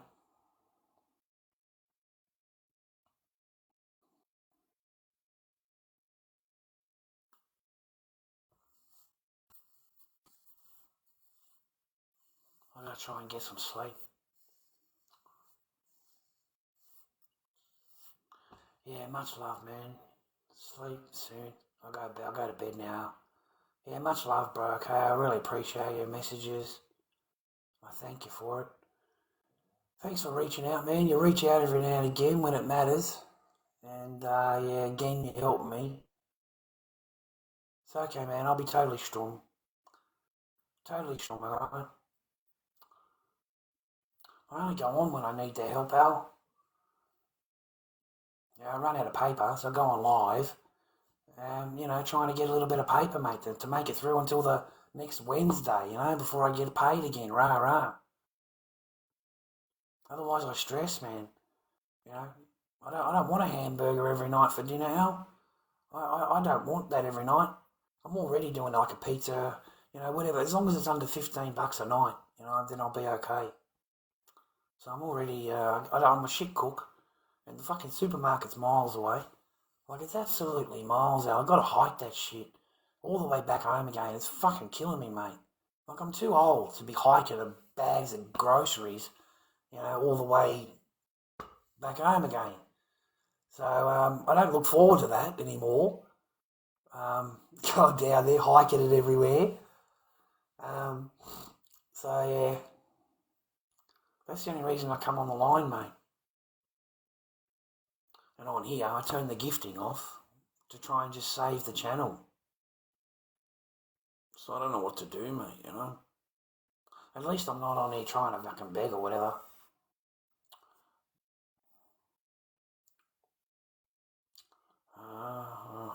Yeah, that's yours. That's yours. Can't do that to you, I love you. So I can't. I'd rather do what I'm doing now and you nice and happy and everything's, I'm happy for you. Yeah. Happy. So no, I'm not like that, that. I'm not like that. That's why I never call you. That's why I never said anything and never called you back or whatever. Nah, man. I've got to try and just coast through it as God has deemed, as Yeshua, That's just what life is. You just go with it. So no, I could never do that, Al. I wouldn't. Yeah, I like good calm. No, man, I just want your company. That'd be pretty cool. Hang out for a little bit, But I do catch up with you, man, and you help me at the right time, and You come along in my life at the right time all the time. Other than that, I'm proud of you. If that's the facts, I'm so proud of you, Al. Like, that's amazing. That's amazing. Like, you're a freaky. What have you been up to, man? You've been doing those, crypto coins or something, man. You've been doing some flipping. Oh my God. You've been doing some coins or something, have ya? You've been flipping some coins or something. You're a smart boy. What have you been doing, man? You're such a smart cunt, man. Oh, dude, you're such a smart. It wouldn't surprise me if you're in there with your bedroom with a bloody computer and you're the creator of all these meme coins that have come out. Fucking Alan's in there, man. Fucking pumping these coins, bro. Fucking, I'll give you a fucking coin, you fucking kelp. Fucking Al's in there fucking pumping those cryptos, bro. Anyway, I don't know, I'm only laughing. I can picture you being a crypto freaking rah-rah, That I would actually really believe. Yeah, because you're really smart. Yeah, you're really smart. Anyway, bless you, man. Send you and your family all Yeshua's blessings and prayers, and blessings to you and yours. Blessings to the stream. We've got 6 people, so I bless you all. I hope you have a good week. I'll try and keep off the internet, take my friend's advice, and just completely stay off the internet. It's harder than... Because I keep thinking to myself, maybe I'll get a little bit here, maybe I'll get a little bit there. It'll really help me. Like, I need that $50. Like, what am I going to do here? Electricity, gas? You know what I mean? That's why I'm tempted to try, especially on here, because like people battle and stuff, and like all I would need is 1 or 2 good of those days where you're funny and they really like you and stuff like that. I don't know if that's me though, but I thought, shit, dude, even the normal people here that do really well, like it's incredible. Like, like you just do it for a couple of weeks or whatever, and like it'd be a whole different ball game. Your life would change. Anyway, that's life. That's how I say to myself, that's life. Just, be happy with what you got and not happy with what you haven't got.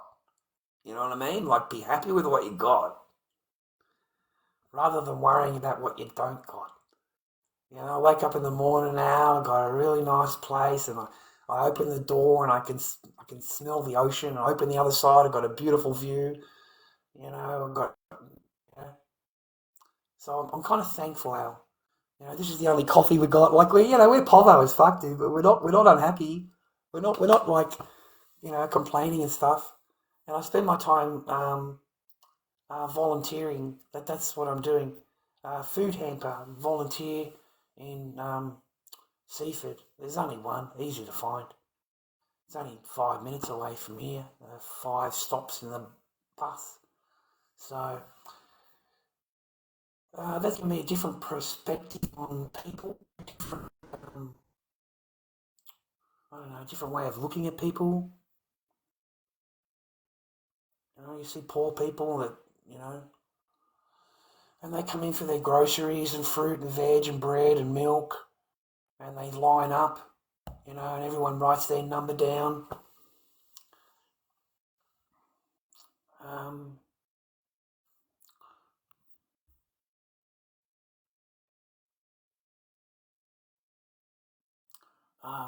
Oh yeah.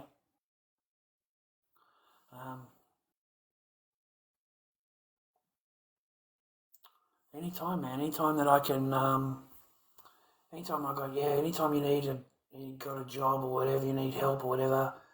Yeah, I'm more than happy to. And you don't have to stress about anything, man. Just write everything down in a list. Write the stuff down in a list, and crack with me the list. Okay? And you don't need to worry about nothing else. You don't need to, you got the cleaning shit there, you got it all there to go. Sweet. You got gloves? Sweet. Give me the list. All right, man. I want you to go and relax. Talk, whatever. But yeah, sit down. I've got jobs to do. I've got shit to do. But no, man, we can. I'm more than happy to. But you're better off to give me a list of what you want. Like there's no need to worry about anything, man. Okay, I'll just tick it off as we go. The whole joint's got to be mobbed. The whole joint's got to be this. The whole joint. That's obvious to me. It's not anything I'm going to be taking offence over or anything like that. Okay. So yeah, your parents need any help or whatever, man. Yeah, more than happy to. Yeah, man. Yeah, I could do with the work. So I'm free Saturday and Sundays, man.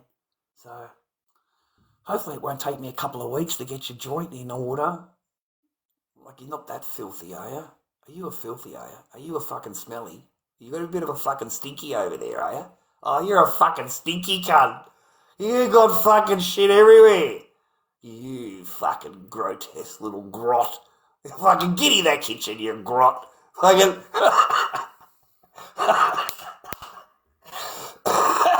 Oh, fuck. Nah, man. You got a heart condition now, and you take care of your family. Take care of your parents that are very ill. You cannot do all that on your own. It's impossible to keep it clean and without paying someone to come in. And I don't know how you are with people coming into your house.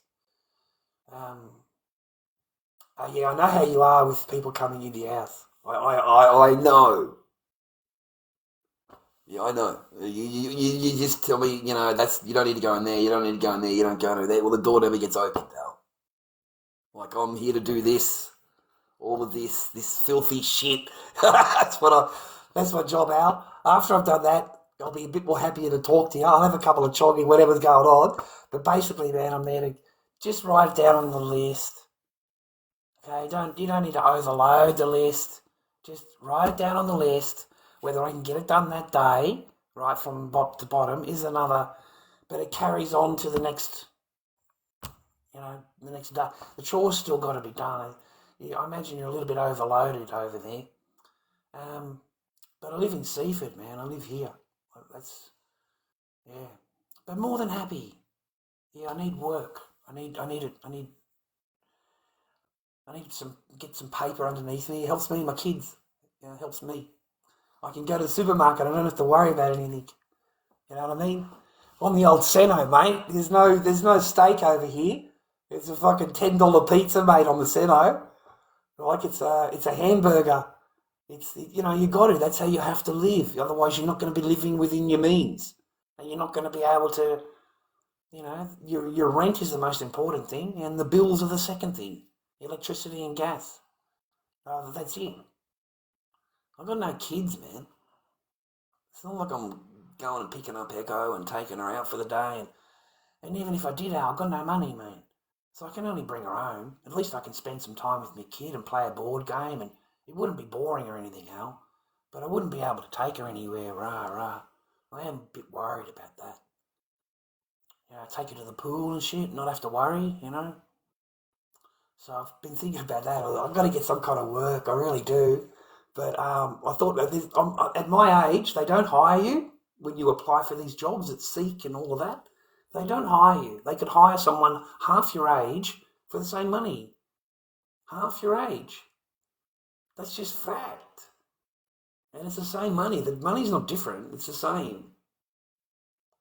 So the chances of me getting, and with no bloody car, but I think I have to do this for 8 weeks, Al. I have to do this for 8 weeks, Al. After that, I'm free for 6 months. I'm free for 6 months. But I'm in my second week. This is my second week now. So Monday to Friday, 4 hours, 20 hours a week. Saturday and Sunday I'm sleeping. Like I'm in bed, man. I just get up, eat, go back to bed. I'm such an old fart. Like I'm so old. I just go to sleep, man. I just crash out. I've got nothing to do. I can't go out and spend any money. Can't go out anywhere. If I go on live stream, I'm the one that's going to be paying. I'm the one. There's no dinner or, I can't even buy freaking chocolate milk. No, I don't want no.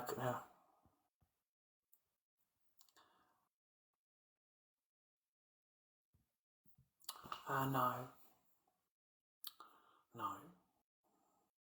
No. Thank you, but no. You know my luck, Hal. Mate, I've got a perfect driving record. I'll be driving down the road and some prick will fucking run into me. Okay? I'll be at a red light and someone freaking, you know, like it's just, yeah, I can't take the chance, man. And then if something, what happens if it breaks down? Yeah, what happened? I don't know what I mean, you know what I mean? Like anything. You know, do I have to, I haven't got the money to fix it. You know what I mean? So I can't take the chance. In the old days, if you borrowed someone's vehicle and like you drove it down somewhere or whatever and it broke down, now you're responsible for getting it fixed.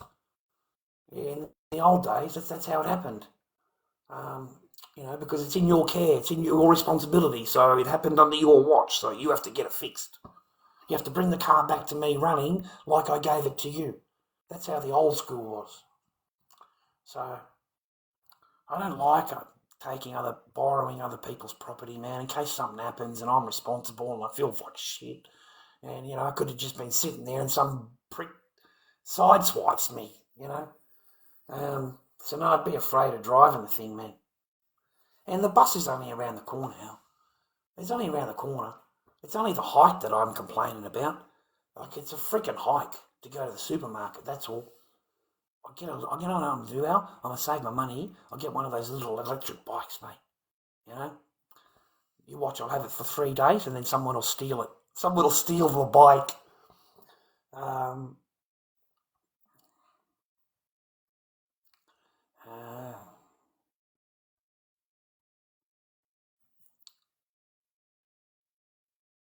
All right, fair enough. Well, while I'm on your duty, I will borrow your car. While I'm off duty, I will not. You know, I can't just borrow your car. I'm not on your duty. When I'm fair enough. You know, like if I come there, you know, every day helping you, then okay, fair enough. But like now, no, I'm not on your duty. When I'm on your duty, fair enough. I agree with you. I agree with you. You take the home staff. You take the car home. Easy for you to come to work in the morning. No stress, no problem. Good morning, Chad. Good morning, beautiful. That's it. Would you like a coffee? Yes, beautiful. Oh, yeah, absolutely. Give me a coffee, Al. Where's the list? Give me a look at the list. No stress, boss. Okay, go and have a thing with your parents. Love you, man. Thanks very much. That's it. Yeah. That I agree with you. That I 100% agree with you. But at this, because I'm not on your duty. So no. But on duty, yes. Yep. Yeah. Take the car, Chad. Go home. You're here in the morning straight away. Yes, 10 o'clock. Okay. See you 10 o'clock. That's it. I'll see you 10 o'clock. Anyway, thank you, Al. I appreciate the offer. I appreciate the job offer. I really, really need a job. Sorry that I can't do it for you straight away.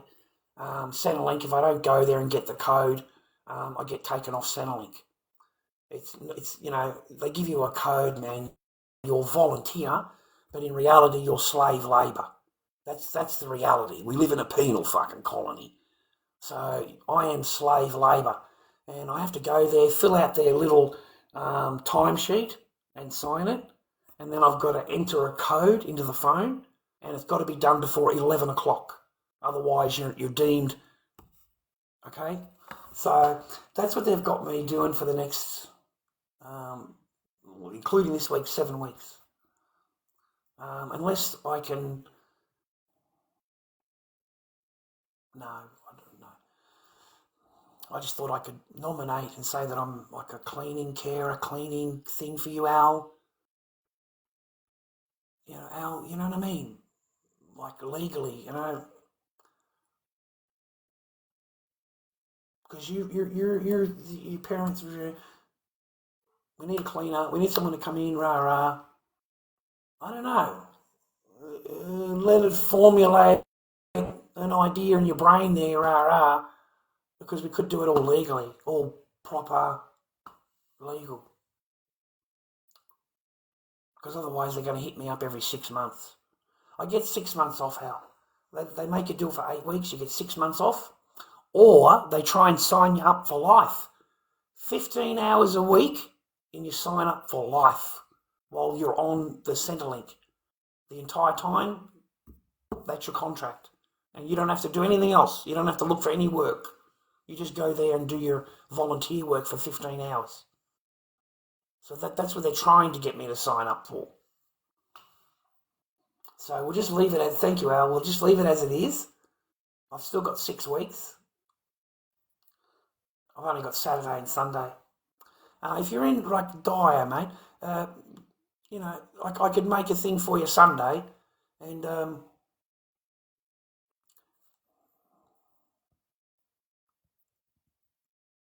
well, there you go, Al.